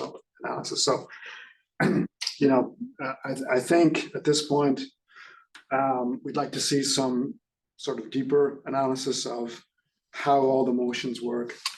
If you take a typical hour and we establish sort of what we expect for, the number of trucks per hour, sort of like a clock, start the clock at minute 1 and kind of stop motion everything, where everything goes. It's probably the one way to establish if we have conflicts, if there's an issue with the number of trucks, or if the circulation, does actually work. It's just very hard to see that on, one drawing. You kind of have to run the clock and see how it all, plays out. So do the semis that are coming into the tunnel area, do they confound things when they're present? So do we have that drawing? We don't have the, that's on a smaller drawing, is it? But for the Yeah, here we go. scale is 1. If we have a question, we have to ask it of Ben. We can't talk among ourselves. So the larger transfer trailers, they will come in this entrance up here to the west, okay? They will make this turn, proceed up this slight slope, and then enter the load out Is the base. road only okay? one truck width? Or is the road the width of one semi-tractor trailer? How wide is the road? What, are you talking about Conlin Road or? No, that road coming into the facility. Going into the scale. In other words, is there room on the One- road for one. truck going in one direction and out the other? Well, Well, no, that's there's a my different point. gate there. Yeah, so going back to this, you just have one lane that Yeah. is shared by vehicles coming in and also going out. That road's always gonna be blocked by trucks waiting in the queue. That's Question the- mark? Yes, question mark. Question mark. I think that's the next analysis that, Yes. collectively needs to happen It's gonna- to. Well, who designed that thing? Where did that design come from? That's an proponents. existing. Yeah, the scale's been there. That's the scale that exists. Oh, for the prior. Yeah, it's what they've been using since Yeah. 1993 to get trucks in and out. It's the same But scale. we interrupted you. Sorry. Oh, sorry. So the transfer trailers are coming in a different gate. Yes. Pulling into the load out bay, okay? Once full, they exit the load out bay through They the can second go- door. They can go straight ahead. They They don't go have to straight back ahead, up. yeah, there's Okay. two doors one at the front, one at the back here. Come out this door and then proceed out I wanna call it the main gate, but the gate that the container Queue trucks by- use. Would the queue of the roll-offs ever block that? Yes, that is something that needs to be factored into the general circulation because for example, here, this figure shows not just the vehicles coming in, but another queuing lane here for vehicles that are waiting to go out. So depending on how extensive that queuing is, the larger transfer trailer, may have a conflict with that line of queue trucks. So again, it all has to be considered together. So it's a little difficult to kind of look at 3 drawings and say there's no conflict or there is a conflict. It's really. We need a working model. We do, yeah. Train. We need an animation. Get our train tracks out from the holidays and try it out. Yeah. And likewise, leaving the site, right? So this looks a little better. There's more room here, but you have vehicles that are coming in and potentially queued, right at the entrance. This larger vehicle coming out, does have a pretty articulated vehicle, but it does have a wide turning radius. So that would need to be overlain with this to see if those lines are cross each other and there's conflicts that need to be figured out. So, and at least there's also the question of timing, when do you release the vehicle to leave the site, right? So, there's operationally, there's things you can do potentially to, sit tight until these 3 trucks pass through till the entrance gateway opens up, and then you can send out the larger transfer trailer. But can't speak to that. I haven't seen that analysis. I have a point of order question. Yeah. So, the applicant, the DEP sent their comments, so did the city, the applicant responded.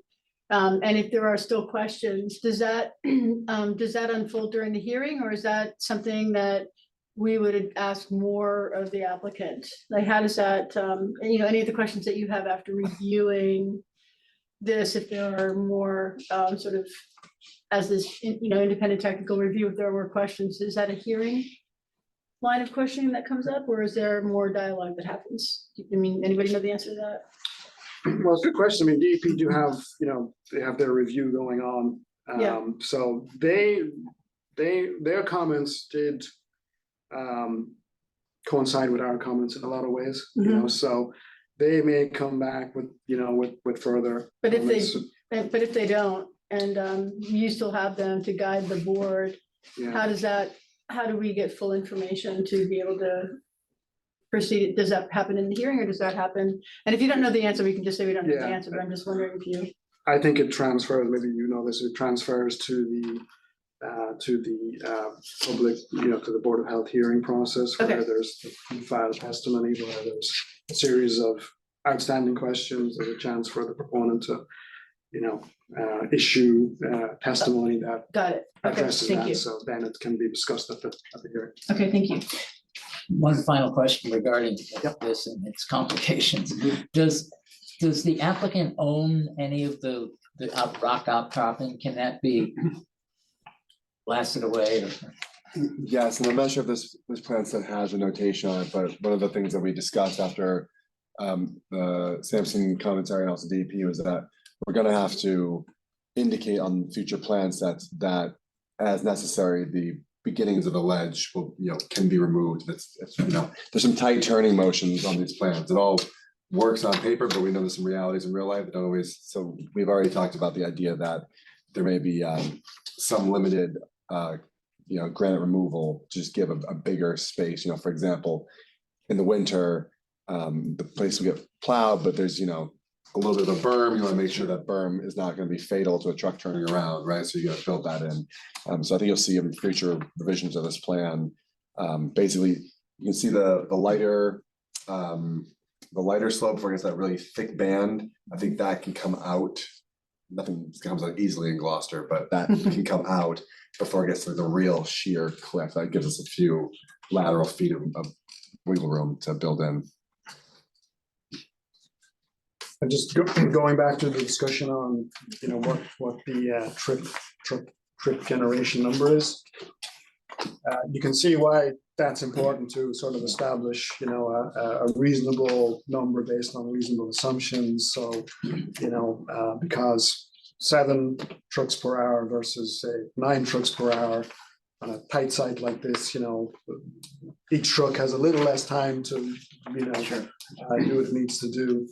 And there's more trucks per, coming in on an hourly basis that need to be handled. So that's why one kind of speaks to the other. Well, it's in the applicant's interest to make the flow through as fast as possible. That's dollars, right? So. Yeah.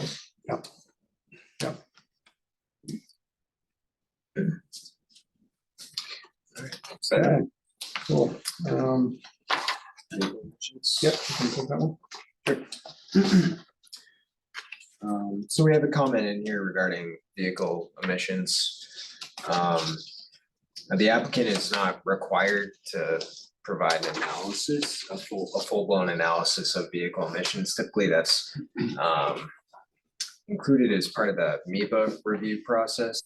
If you're not familiar with that, it's a state permit in which you'll submit first an environmental notification form to the MEPA office, which the applicant did do. Based on that first submittal, they'll reach back out and ask or let the applicant know if an environmental impact report is required. And this is a much more in-depth report that basically evaluates all potential environmental impacts from your project. And if that EIR, environmental impact report, was required, then the applicant would be required to do a vehicle emissions analysis. In this case, it wasn't, so they weren't required. We just asked that the applicant provide comment on vehicle emissions just based on our prior comment related to the number of vehicles traveling to and from the site. So if there are more vehicles, please comment on possible increase in emissions. I'm sorry, what section are you on right now? Just wanna make sure I make a note of that. Vehicle emissions, next page. Page 8. Page 8, you're pulling up. Okay, great, thank you.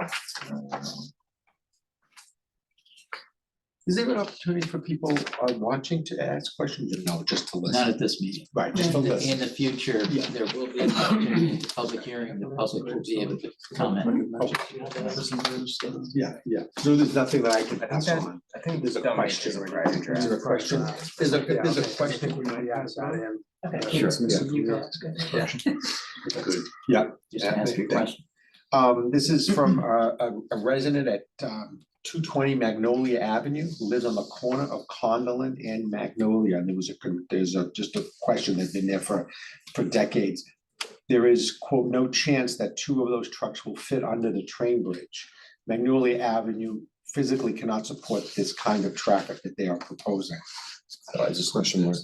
Question mark. Question mark. So that's just that point. I don't know if that's already been addressed up prior to this, or is this? It's been noted as a Yeah, comment okay, from thank you. the That's fine. committee. Thank you. I think the action is that they're gonna look specifically at that bridge. Part of the So address traffic that study. question Yep. and the broader question. All right, so jumping into item 3 on page 8 of our memorandum.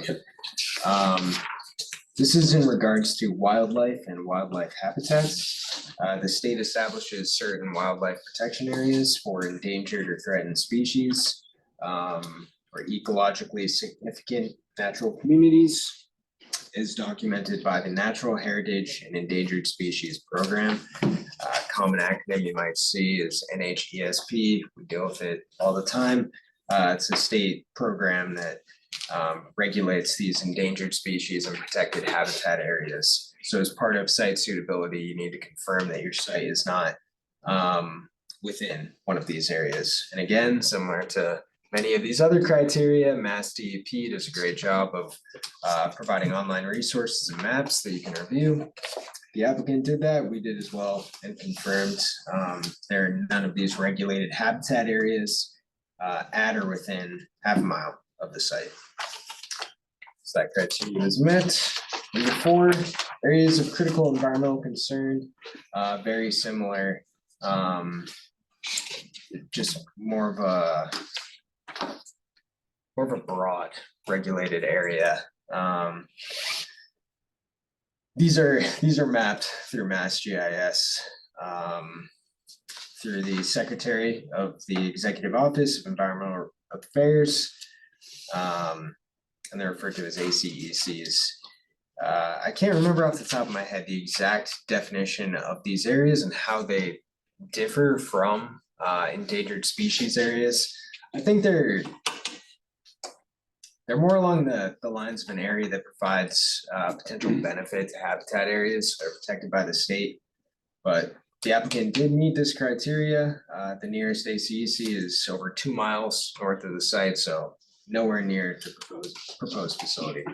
Jumping into item 5, protection of open space.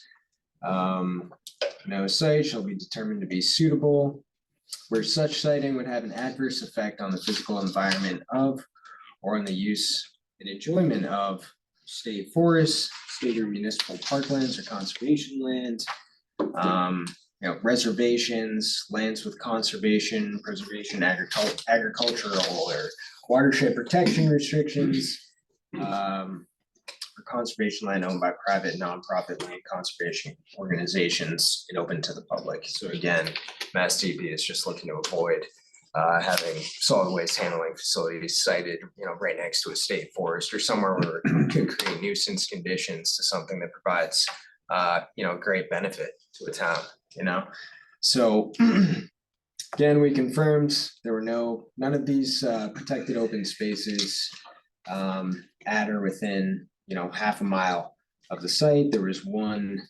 park located approximately half a mile. I believe southwest of the site, but given the distance, there really shouldn't be any adverse effects. This is Ravenswood Park. So the applicant did, in our opinion, meet that criteria as well. There's also another site, 900 feet from, Yeah. that's the Wolf Trap Brook Conservation Area is only 900 feet. Oh, right, yep, that's actually the one that's Southwest. southwest, down this way. That's in, I think that's actually in Manchester by the Sea. Yeah, technically. Yep. Owned by the Essex County Green Belt Association. So that wasn't flagged in the applicant's site suitability application, so we brought it up here. It's something we observed on the mapping. But again, just given the distance to the site, the dense forested area that provides a buffer between the proposed site and this park, it's a conservation area. Where is that? Can you just show the map where that is? It would be way down this way, pretty much at the end of Condolin Road. 900 feet from Yes, the edge of this property, that Yep. way, down this way. okay. Yep. Down the hill, Yes. yes, okay. Yep. Thanks. And right by the southwest of the kind of dead end on Condolin Road.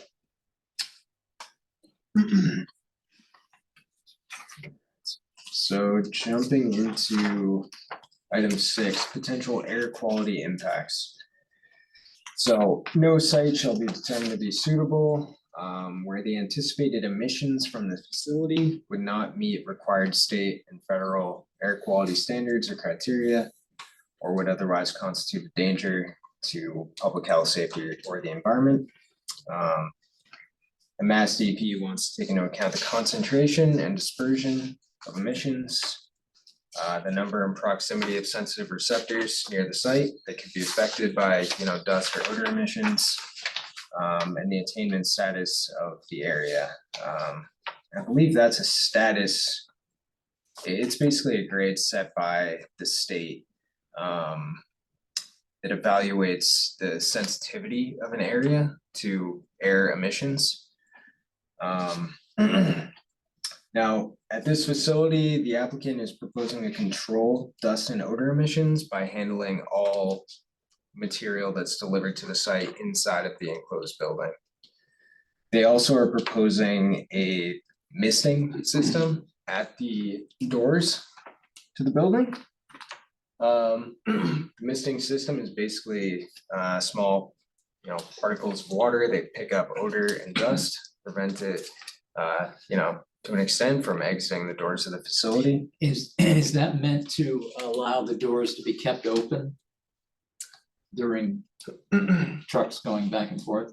At a lot of facilities, we'll see them actually close the doors in between deliveries. The applicant hasn't indicated if doors will be closed during the daytime. They do note that doors will be closed at night during off hours of the facility. That's one thing that we flagged as a question is, you know, if you have a period where there's an hour in between deliveries and you're managing C&D debris on the concrete floor, are you gonna shut the doors? So that's one question we had. A quick question. What's the source of that misting system? Is it their well or public water? It's not gonna be the well. No, well, No, I mean, again, I don't know for sure the, plumbing in the. yeah, so. It'll be, there's a recirculation component to it, it's all gonna go down into the underground storage on the way out. So like filtered water? It'll mostly be municipal coming in, like, just like, you know, the water service that's at this property. So is Potable there water. anticipation for like how much water is used throughout that facility? Because that's pretty big. Like how much local resources? Yeah, that's, I will, I'm gonna note that to make sure I get the number for you, I don't know, but. I'm just curious, like when we see like this current reservoir, for example, that is basically empty for this over time. Oh, I understand the concern, like, yeah, What impact does it have on the resources by using how much water? How many hours a day? 10 hours a day misting. sure, let's see, yeah. I don't wanna answer the question without the information, but that's, I can get you that answer for when the public hearing happens, or pre-file or whatever it is. We should do.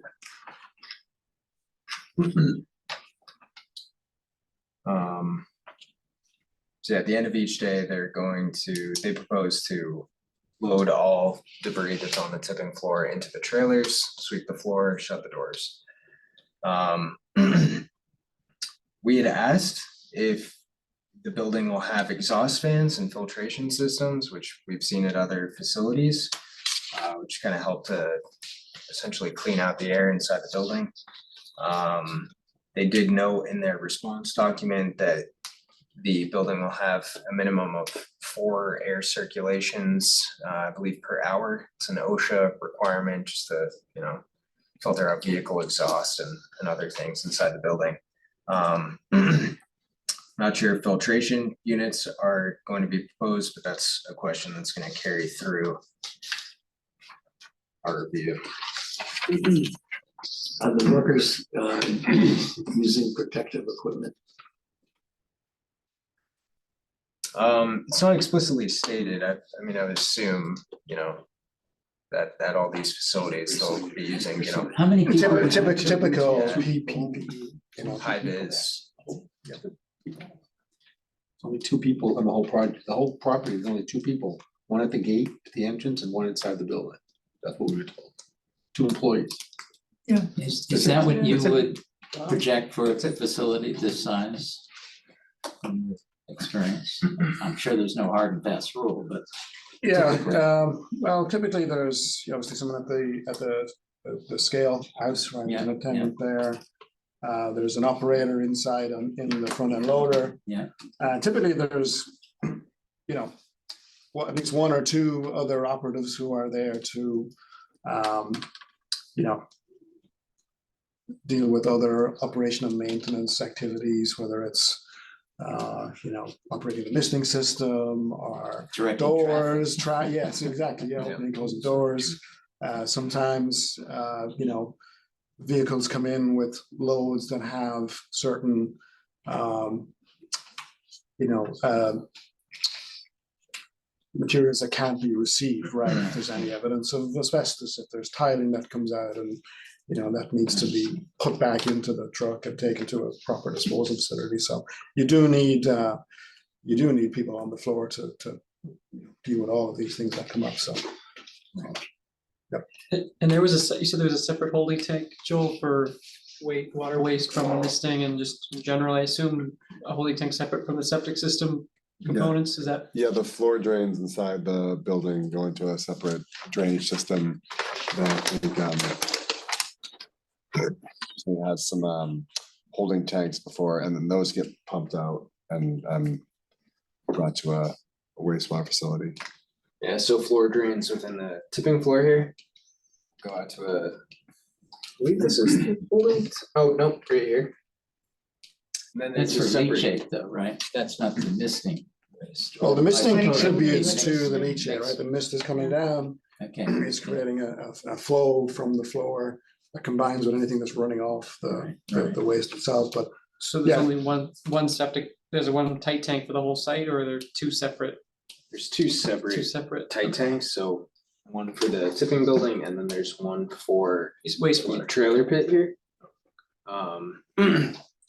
As far as the septic for the building goes, we'd actually asked a question on that in our technical memorandum. I don't believe we received a response on that, so I'm not sure about the septic system for the building or if, you know, I believe they have existing septic at the office, so I'm not sure if the bathroom is even proposed in this restroom. That would be something need to clarify. And then the site does have more typical stormwater management, catch basins, that sort of thing. All existing or No, all being, proposed? yeah, right now, there's a couple on site, but there's a lot of sheet flow into the road right now. And this will make sure that for any new construction of this nature, otherwise captured on site, attenuated before it hits the municipal drain. But just to go back to the air emissions piece, the air quality piece. Exhaust fans are beneficial to, obviously, exhaust air and keep air circulations in the building, but it's important that exhaust fan doesn't become an emission source for dust, right? So when we talk about filtration, we're talking about getting dust particles captured as part of the exhaust system. If you had a municipal solid waste facility, obviously odors are much more of a concern with municipal solid waste than C&D waste. So there are other systems that essentially deal with odor and help to remove, odorous components before they exit the building. So the exhaust system needs to be designed specifically for the, proposed use of the building and the potential materials that could be released as part of any emission system. And that would happen during the operational component part review after, that's not necessarily about site suitability, is it? Is that more about how that's like the next round of? Yeah, review? but this needs to have sort of that basic statement that the building will be equipped with, suitable misting and exhaust filtration systems to, mitigate dust emissions from the That's a source building. of emission. And then once we get to the next permit, we want to see, the actual design for any system. Misting is a typical way of mitigating. It is, yeah, it's some facilities, they'll have wall spigots where they're actually, hosing down, obviously that's a much greater flow of water, so I think the more recent trend has been towards the misting systems where you can get, an equal amount of dust knocked down for a much smaller volume of water. And obviously saves cost for the facility. They don't have to pump out the tank and the holding tank and dispose of that at the treatment plant quite as often. Right, so. As opposed to using hoses. Yes, right, you're gonna have much But greater. still, they are gonna be adding to what's filling up that tank, right? Yeah, it's all gonna contribute to that tank, and that tank is typical, with all of these facilities have a holding tank that collects runoff from the floor through drains or through trench drains right across the floor. All gets piped into this double wall tank that typically has an How alarm. large are these tanks? Pardon? How large are the tanks? Well, their size, I don't know, size is 3,000, 3,000 in this 1,000. case, yeah, so they can be different 1,000 sizes. is the depending on outside. Are they gonna size give of us, the- this is the question. Ton. Are we gonna have an estimate of how much comes from the misting and from what typically gets from runoff from the trucks? Well, all of that is gonna have to be sent off-site to a proper treatment facility, because it'll be contaminated with PFAS and all kinds of So stuff. the stuff in the tanks will have to be, Carted off. and how, and that, there has to be something in the regulations or in the, from the company to how often that will be done. Well, There's an alarm in presumably, the tank. that it'll tells be you when it's done. alarmed. So if it gets to a certain level, there's an alarm that goes off that lets them know. But there will be typically calculations, right? The misting system has a certain flow rate, you know, so many gallons per hour, depending on how many outlets there are for mist. So you can come up with calculations for flow rate off the floor, combine it with some assumption for, you know, water coming in with the loads. And you'll want to size your tank so you're not pumping it out every day. You want to have, you know, every week, 2 weeks, something like some kind of, you know, manageable frequency for pump outs, so you're not, you know, doing Especially it so since often. the pumping out process itself would probably tie up the area. Yeah, exactly, yeah, so. Probably after it's- hours or something. Yeah, probably during quieter periods, that would be the time to do that.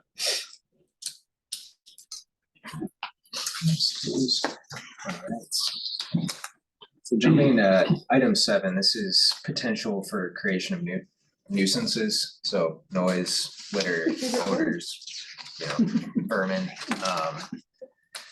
With the noise component, the main sources of noise would be dumping of debris onto the floor, the front end loader picking things up, backup alarms would be Backup big. beepers, yes. So as trucks come in and enter the facility, they'll be pulling up into this area here and then backing in. And then, of course, the front end loader, by OSHA requirements, has to have a backup alarm. So the loader is gonna be backing up, you know, picking up material, dumping it in. The good thing is that the site is designed such that the building kind of seals off this area where a lot of the backup alarms are gonna be happening. And most of the noise is gonna be in this area here. Obviously, the waste handling is inside of the building. So that'll block a lot of the noise going out onto Condolin Road.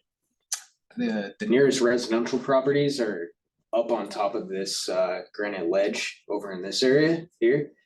So the granite ledge kind of acts as a natural sound barrier to a lot of the noise. And for anyone who's been on to Condolin Road before, I mean, it's an active industrial park. We were out there at the beginning of October, and there's an auto body shop right across the street here that had a significant amount of noise coming from there. So noise here at this industrial park is pretty common. I mean, Neptune's Harvest gets big 18-wheelers coming in. So one comment that we had was in regards to the backup alarms. At similar facilities, we've seen operators implement multi-frequency or white noise backup alarms. They're a bit less harsh. The noise doesn't carry as far. In the applicant's response document dated November 3rd, 2023, they did say that they would implement these white noise backup alarms to try to minimize the noise pollution created at the facility. What is that? What's that What is- technology? what is that? Technology? Instead of a beeper, it's just another noise that tells you that something is happening, but it's not quite as shrill. Strident and shrill, yeah. Yeah, the noise doesn't carry as far as a How do you Typical require But that? the trucks, for the the trucks trucks that aren't gonna have are that. like private companies? The trucks probably, I mean, yeah, there's no way to enforce the trucks, but the front end loader Yeah. at least would have it. But I agree that it's an industrial park, there's lots of noise. Yeah. Question mark. You have a question on that? I agree. Getting it done. Then one other comment that we had pertaining to noise, there's an area north of the site, I believe it's right around here, it's undeveloped land right now. you had mentioned it, it could be potentially reused as residential properties. So we just asked that the applicant comment on, potential future redevelopment of these properties for residential use, and comment on whether noise generated from the facility could create a nuisance condition at these locations. I don't believe we received a response on that. So that's a question that'll carry through.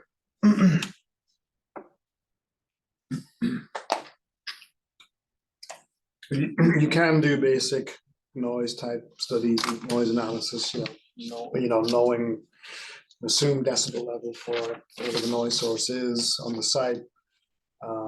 Factoring in any physical barriers that might mitigate that, but also what the attenuation is over distance and what the noise receptor might experience in terms of decibel level. That's something that can be provided, so we have some sense of what the impact would be to sites that Nick just mentioned. Yeah. Is that, are you saying that that's something that your firm could do, or that, what does that mean you can do? Well, it's typically something the proponent would do as part I of see, any of the okay. submission, so we would comment on it and request that that be addressed, in some capacity. All right, next potential nuisance condition is litter. Again, the applicant is proposing to manage the waste inside of the enclosed building. Which will help control windblown litter from the facility.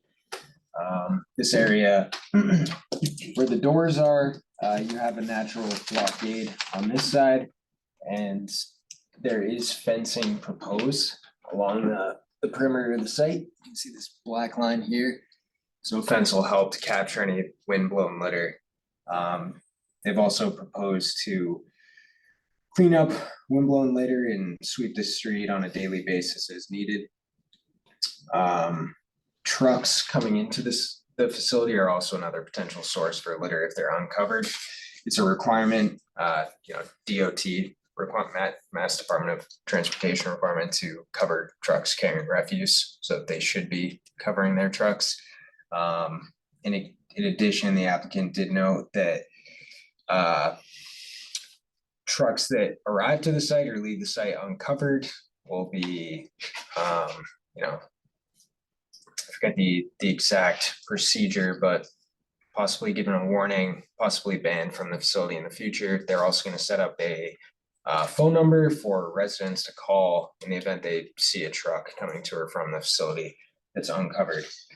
So in their application, they have established procedures for controlling windblown litter at the facility, which aligns with what we've seen for other facilities of this nature. Item C, vermin such as rodents and insects. C&D waste typically don't attract vermin. You typically see that with municipal solid waste materials. So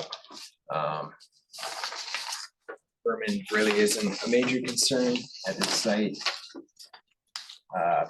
Just to check the box, we had commented that the applicant should clarify the type of vector controls that would be used. But again, given the types of materials that are handled at this facility, we wouldn't expect them to attract rodents or insects. But we certainly want, some vector control expertise included with any operation and maintenance plan, inspections, baiting, whatever is needed to certainly control any potential for vermin. Next one is odors, which I think we've already discussed. They're going to have the misting system, which will help control odors. And again, C&D materials have less of an odor concern as municipal solid waste materials would. There's no comment there. Item E is bird hazards to air traffic. Mass DP is concerned with potential bird hazards if your solid waste handling facility is near an airport.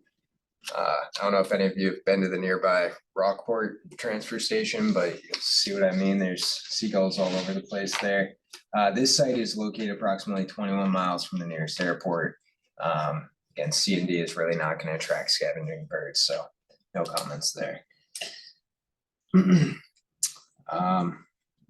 And other nuisance problems is sort of a catch-all in the regulations to identify any other potential problems that might be associated with the facility. There's no comment there. And then jumping into item 8. Size of the facility. So no site shall be determined to be suitable if the size of the proposed site is insufficient to properly operate and maintain the proposed facility. So Mass DEP wants to ensure that the size of the site is actually adequate to operate efficiently. The minimum distance between the waste handling area and the deposition area, or deposition area, excuse me, and the property boundary shall be 100 feet, provided that a shorter distance may be suitable for that portion of the waste handling or deposition area which borders a separate solid waste management facility. So Mass DEP establishes these minimum setbacks to avoid a situation where you know, you might have a suitable site and maybe a nearby industrial business, but then you put your transfer station 25 feet off the property line, and then the abutter starts having issues with, you know, nuisance conditions. So Mass DEP kind of establishes these setback requirements. You can apply for a waiver to them on a case-by-case basis, which is what the applicant's doing. They have. Yes. So how much? 25 feet? So the waiver from the northern property line is for 75 feet. So that would be A waiver of 75 feet or to go down to? the waiver to go down To to go to 75 So feet. 25 feet. Yeah, so if the requirement's 100, we're reducing it 25 feet. So that's, the property line is roughly here. It's grayed back. It's kind of hard to see. It's right below this OWH or OHW line. And that goes up to the waste handling area. And then the western property line setback would be reduced 50 feet to 50 feet. So that's this dimension here.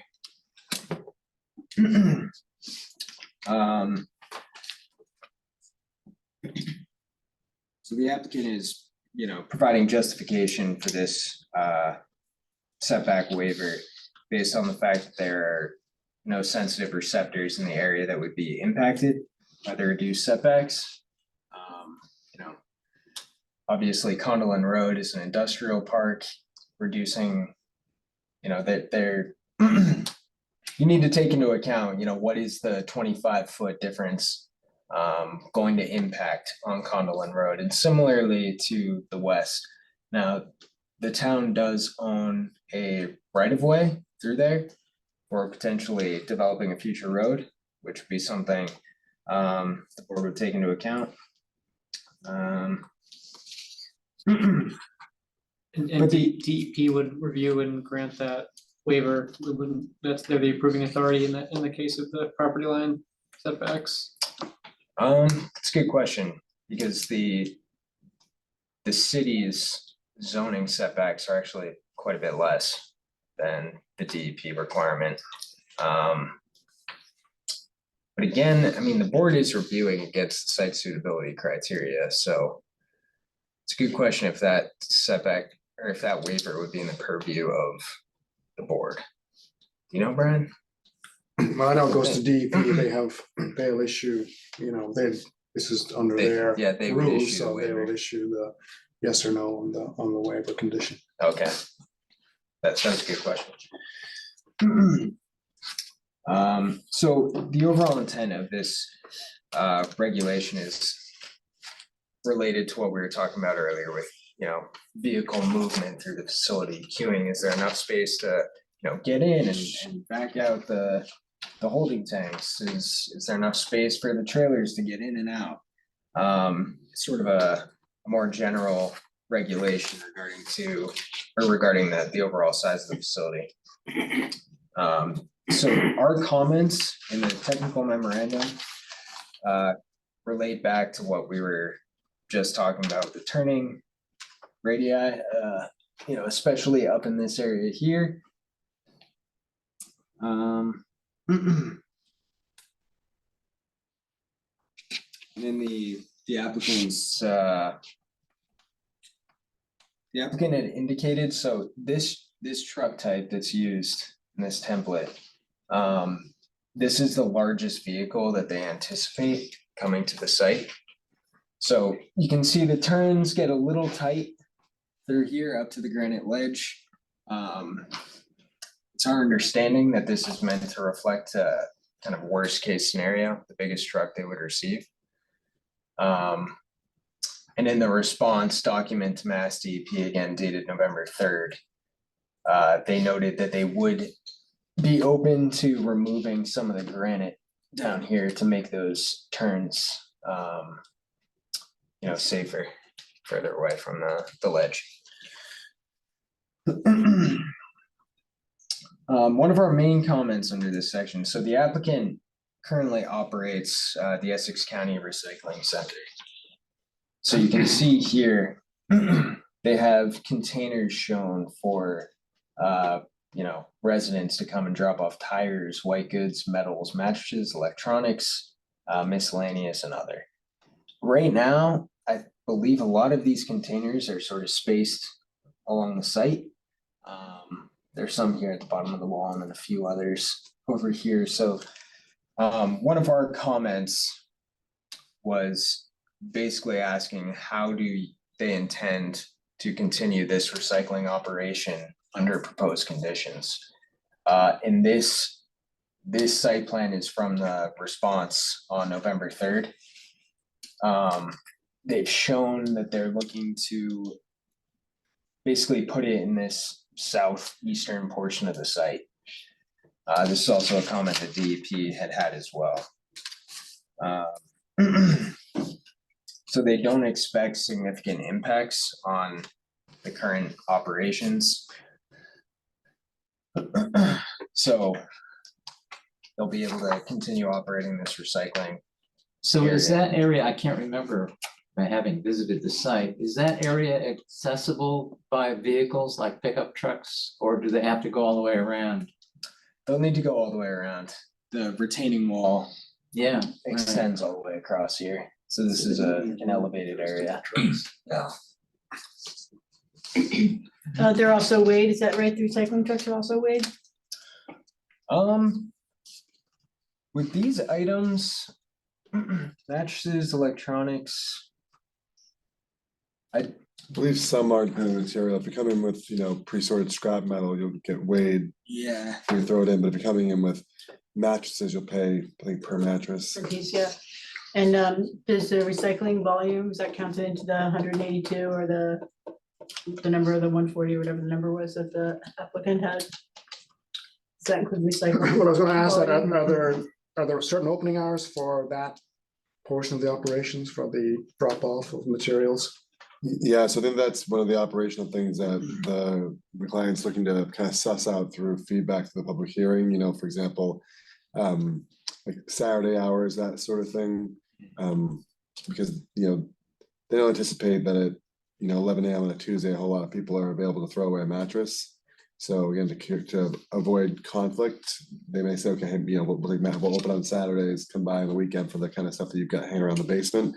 But on the flip side, wanting to be, amenable to serve as a community, again, based on feedback, kind of get the public hearing, I think will drive some of the operational decisions as to when the facility is available for that sort of, business. Yeah, but, to the point, we'll need to make some assumption as to additional traffic, even if it's just residents, coming in to the site and how that impacts the overall. And I think what I can do is I can probably ask them to get what they can as far as present can do. That's the one facet of the business that has not been interrupted, is that recycling part.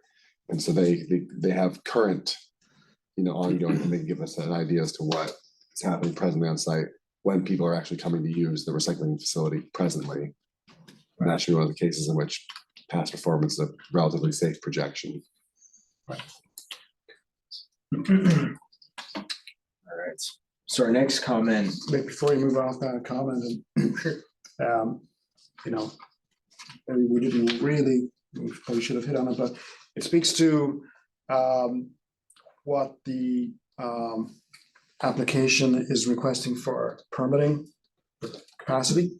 You know, is the request tonnage per day suitable, you know, for a site like this, you know, is, for example, is the permanent capacity so high that the building has to be a certain size, and because it's a certain size, its footprint on the site restricts the proper functioning of the site in terms of traffic and everything else we talked about. So, you know, those are when they talk about the size of the facility, they're talking about, you know, the broader permitted capacity of the facility and what that means for its overall size and operation.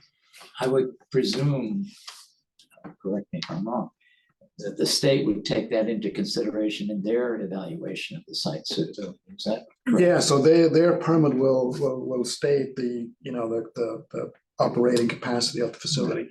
And that's what they will be held to, you know, going forward. And if they want to make a change to the permanent capacity, they would make a change to that number. Yeah. Right, so obviously, you know, with a lower permanent capacity, Lots of things change. your building could be smaller. Now everything, a lot of these problems could, you know, be not as critical. and that I'm not calling also, them problems, we're calling them just potential, you know, concerns with circulation. it relates also to how much material can be stored at the site at one time. So this facility, as we mentioned before, this is purely for transfer of materials to a C&D processing facility. And in recent years, disposal has become a challenge. You know, a lot of there's essentially no landfill capacity left in the state of Massachusetts. So a lot of these processing facilities need to ship waste materials out of state. Some of them do it by rail, some by truck. But there are times where, you know, there could be backup in that chain of shipment. So in a case like that, you want to make sure your facility is sized properly. So if you can't ship these trailers off site for, you know, a day or a week, you have enough capacity at the facility to temporarily store inside. So that was our next comment here. One of the applicants confirm that all received C&D materials will be stored within the building, and in the event that the building capacity is reached, the applicant should confirm that incoming waste received will be suspended until off-site transportation resumes, and the building has sufficient capacity to resume receipt of materials. So the applicant's response document, again dated November 3rd, it flagged that in the event offsite transport is paused for whatever reason, they would inform you know, haulers to stop coming, and you know, as a worst case scenario, they would have to turn back haulers at the scale if they didn't have sufficient capacity. I will say, based on the size of the building, you know, they're permitted for 325 tons a day. They can very likely fit an entire day's worth of material in the building at one time. So that's something that was taken into account in this technical memorandum.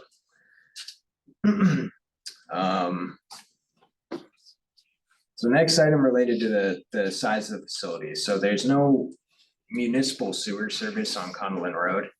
So we asked if, you know, the new building will require an upgraded septic system, just given the spatial constraints on the site. This comment, I don't believe was addressed in their response. So this Is there a bathroom proposed for the building itself? I don't know. Because I think the existing septic systems associated with the admin. Yeah, I don't believe there's any bathroom. I think, again, the only water incoming would be the mister, and the only drains out would be the leachate stuff. What serves the existing office building? Is it a leaching field? Is it a tight tank?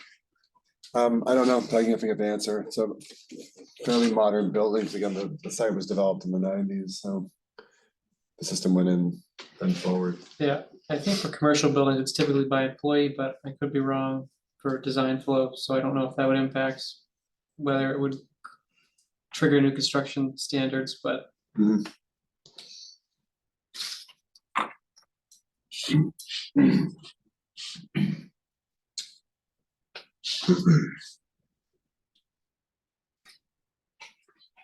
Just, it is something to be considered. There are code requirements around providing facilities for staff, right? You can't have your bathroom 600 feet away, so I think maybe one thing we want to comment on is, what the proponent proposes for facilities. Are they adequate at the building? Are they close enough? Do they need some secondary, some additional means of providing facilities to staff that are now in the building? So If there's only 2 or 3 employees, that, as they said, does a porta-john satisfy that requirement? A porta-john, permanent porta-john, right? can do, yeah. It's got, things like eye wash stations are important too, things like being able to, wash your hands and everything else, so certainly to be considered.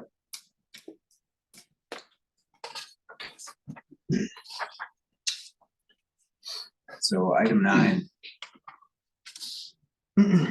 This is regarding areas that were previously used for solid waste disposal. This site, while it has been historically used for recycling operations, transfer of material, it hasn't been used at any point for solid waste disposal. It would be landfilling. But the applicant showed that criteria was really not applicable.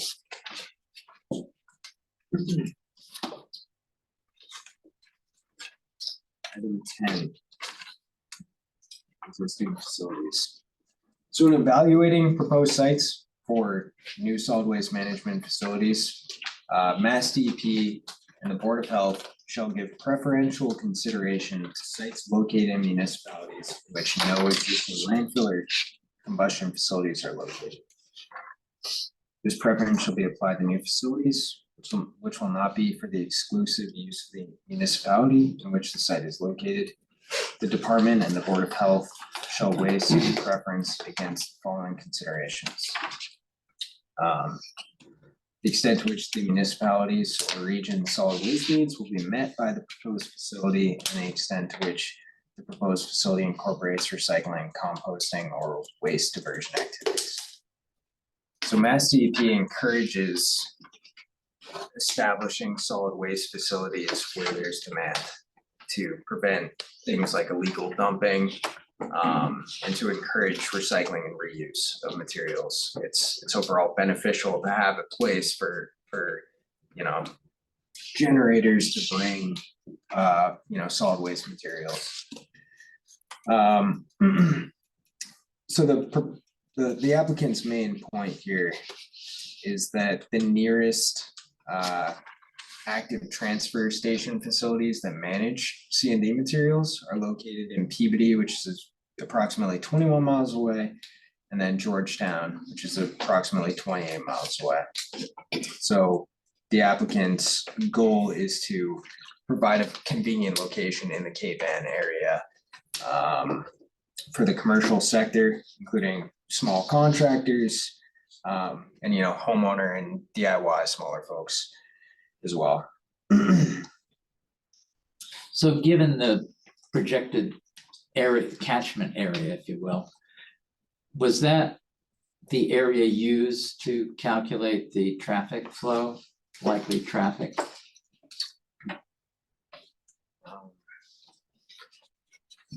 Or was it limited? It's limited to the size of the site, the size of the building that can go on the site, and what capacity that building would have to take material and to manage the trucks that are coming in. So it's going to capture presumably some of the market here in Cape Ann, some that goes right now to Georgetown and Peabody, so I presume the business plan is to, you know, be a new facility that you don't have to drive 21 or 28 miles, you know, it's now 4 miles, 5 miles, so.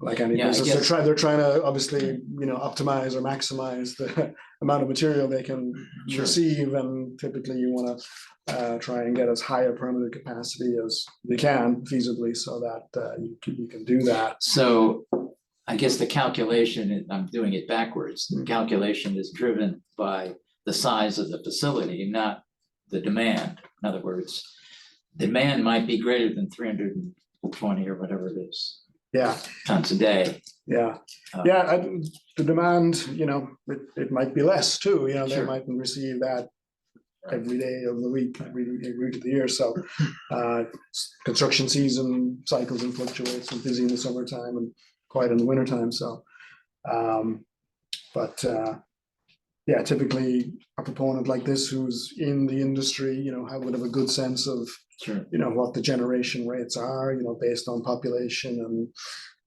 demographics and, you know, level. Is any of that broken down anywhere? In other words, how much, for instance, just as an example, how much would likely be coming from Manchester? Yeah, none of that is provided. None of that is really, you know, presented here. I think that's maybe the business plan for the facility as generated by the proponent would have that, but we're just really tasked with looking at, you know, the specifics of the site and the building itself. And sort of the general question, the DEP, we're trying to obviously encourage more facilities to promote, you know, an infrastructure for these materials so that they can be captured. But you know, again, the proponent does hint at the fact that this building will be a facility for small contractors, possibly homeowners. That has its own level of traffic flow, you know, we feel it's a little bit underestimated. Yeah. If the goal is to, you know, be a service provider for that market, then we may need to see more information on what they really think that would be. Our only comment in this section is sort of redundant with our comment in the traffic section. We just asked for you know, more in-depth analysis on, you know, how many small contractors and homeowners might be visiting the site and how will that. So number 11 is consideration of other sources of contamination or pollution. Mass DEP essentially wants a evaluation of whether or not the proposed facility could, you know, cause pollution or contamination to the environment. Now, C&D materials have been documented to contain hazardous material. Things like metals, you know, lead-based paint is a common one. Polychlorinated biphenyls, that's PCBs. PCBs, it's a hazardous material that, you know, is essentially timeless. It sticks around in the environment for a long time. It can bioaccumulate. Used to be used, you know, back in the mid 1900s in, you know, caulking and paints and all sorts of building materials. And then 1900s. What did you say? 1900, yeah, like 1950 to 1950 to 1970, right? 70. Yeah. Sorry. The 20th century. 20th century, that's what I'm saying. And no one calls it the 1900s, except me. And of course, asbestos and one of the emerging contaminants these days is polyfluorinated substances, PFAS. Yeah, that's a big one. Now, typically, the state requires prior to demolition of any building that whoever's undertaking the demolition, the owner, conduct a hazardous building materials assessment and abate those hazardous materials prior to demo. So that's to avoid these hazardous materials from entering the C&D waste and recycling stream. of course, there are exceptions. That there's a chance that these materials could be mixed in. And not just, definitive contaminated materials. You're supposed to segregate out, coated, CMU, coated brick, anything that might be painted or have a sealant or something, some type of coating on it. There's a chance that material could end up in the waste stream. So based on this information, we'd recommended the applicant clearly identify where and how suspected contaminated materials might be managed on the site. They had responded in their response document in November. Ideally, if suspect materials were identified, one of two things would happen. Ideally, they would reject the load entirely. If the load was tipped and the hauler had left, they had designated an area, I believe in the southwest corner of the building, for any suspect materials to be temporarily stored until they can be evaluated and ultimately disposed. So they do have a plan in place. Of course, they have the two leachate holding tanks that will collect any liquids draining from the tipping floor or the trailer pit. The applicant had noted the accumulated liquids would be periodically removed and disposed at a wastewater treatment facility. We had asked the applicant to clarify, how the contents of the tank would be characterized and where the contents would be disposed, because they may not be accepted at every municipal wastewater treatment facility. Not all these facilities have the infrastructure to treat for some of these things, particularly PFAS. I mean, many of them do now. It's something that, municipalities have been investing in, that technology. But the applicant had responded and said they'll obtain facility approval, they'll dispose of the liquid in a legal manner. At this point in the site suitability application, that should be sufficient to checking the box there. From your experience and from my naive education on this, my guess is that the leachate would be more an issue than the odd piece of painted brick or whatever. Is that? I mean, what would you think is a bigger concern, ought to be a bigger concern to the health? The leachate getting PFAS and PCBs and all that leached out of what's coming in, or what's actually gonna end up on the floor in solid form? I mean, additional concern of what has been prime concern is asbestos, right? Friable asbestos, the loose. In principle, there shouldn't be any of that. Yes, there shouldn't be, but that doesn't mean it doesn't come in, Yeah. From someone's, basement clean out, and they've thrown all of the insulation into trash bags, and now it ends up on the floor of your tipping building. So, the workers are supposed to be trained in identifying suspect or, potentially hazardous materials like asbestos, so that they can be isolated and managed and disposed of properly.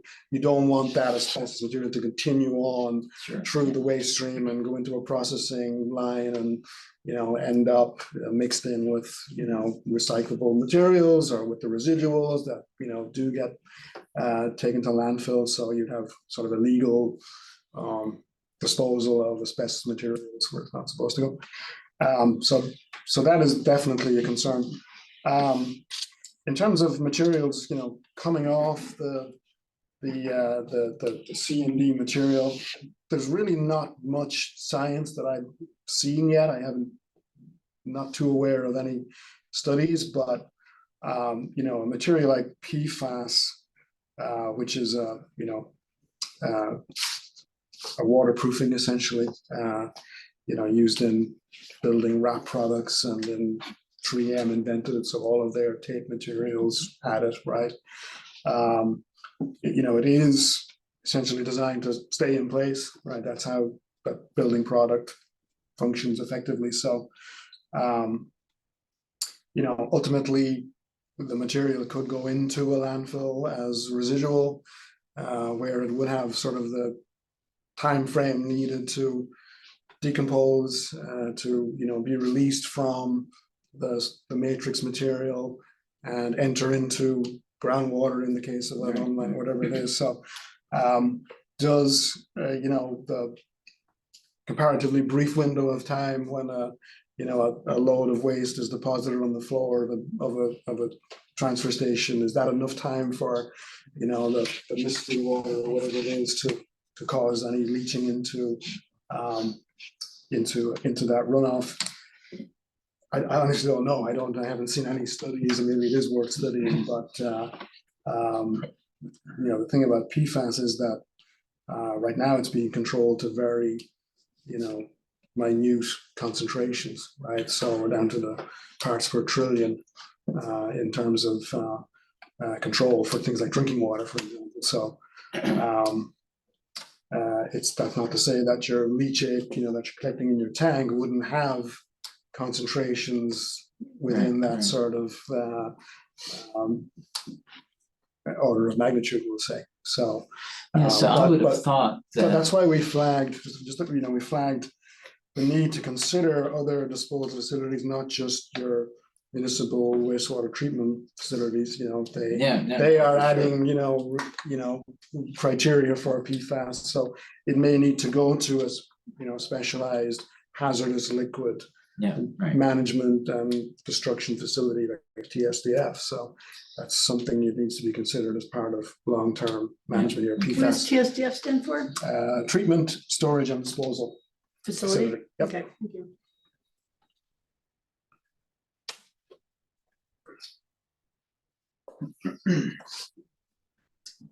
Right.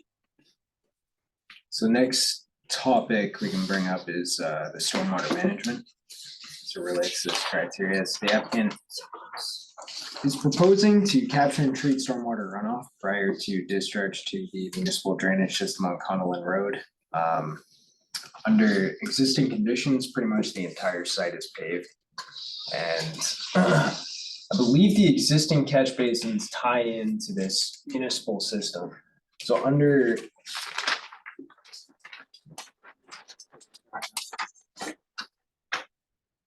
proposed conditions, they're looking to add in some new drainage structures, including an oil water separator here. It ties into an existing manhole and then ties into the existing municipal system. They also have a new catch basin here with another oil water separation unit that's basically designed to apply a level of treatment consistent with the Mass DEP Stormwater Handbook standards by removing grit, oil, total suspended solids in stormwater. One item that we flagged during our review is based on our review of the grading at the site, there's an area right around here that's going to sheet off into the municipal catch basin on Connellan Road without any capture. And of course, this is the proposed queuing area. So, one thing to be considered would be possibly adding a stormwater structure of some type here, a trench drain, or update the grading to route to a catch basin. Sort of one of the only things we added for consideration on the stormwater piece. And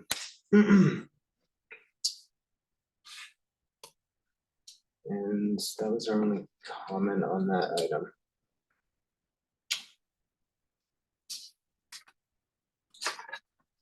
So that being said, we can jump into the last criteria in our technical memo.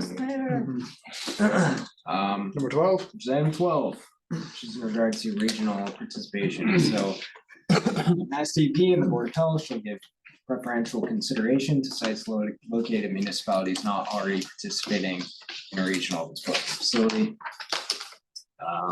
Department and Board of Health shall weigh such preference against following considerations when proposed site is located in a community participating in a regional disposal facility. So this is very similar to item 10 that we previously discussed. The city currently does not have a facility for disposal of C&D materials. The nearest transfer stations are over 20 miles away. So based on this, you know, it's possible Mass DEP could give preferential treatment to the facility. Ultimately, that's up to them. The facility, as the applicant has stated, is not for the exclusive use of the city and will accept customers from the surrounding region.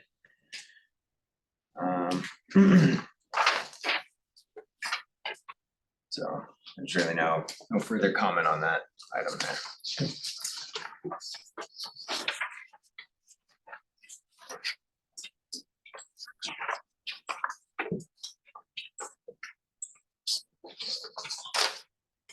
So that pretty much wraps up our review of the application. In reference to the site suitability criteria, we'll find out in a week or two what Mass DEP's determination is. Are there any other discussion items the board might bring up or questions on what we discussed? Anything Did it make sense? It's already been a long evening. That was really helpful. That was great, thank you. I feel 100% smarter than I was just a couple hours ago.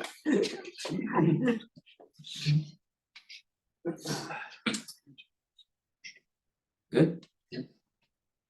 What's the next step? Well, now that we are all briefed, like there's no action except for you all So we're to kind just of gonna wait absorb for all a couple that. weeks now? Yep. All right. Well, then we can adjourn. Thank you all. Thanks so much, Thank John. you. Really appreciate it. Thanks for your time. So helpful. Thank you so much.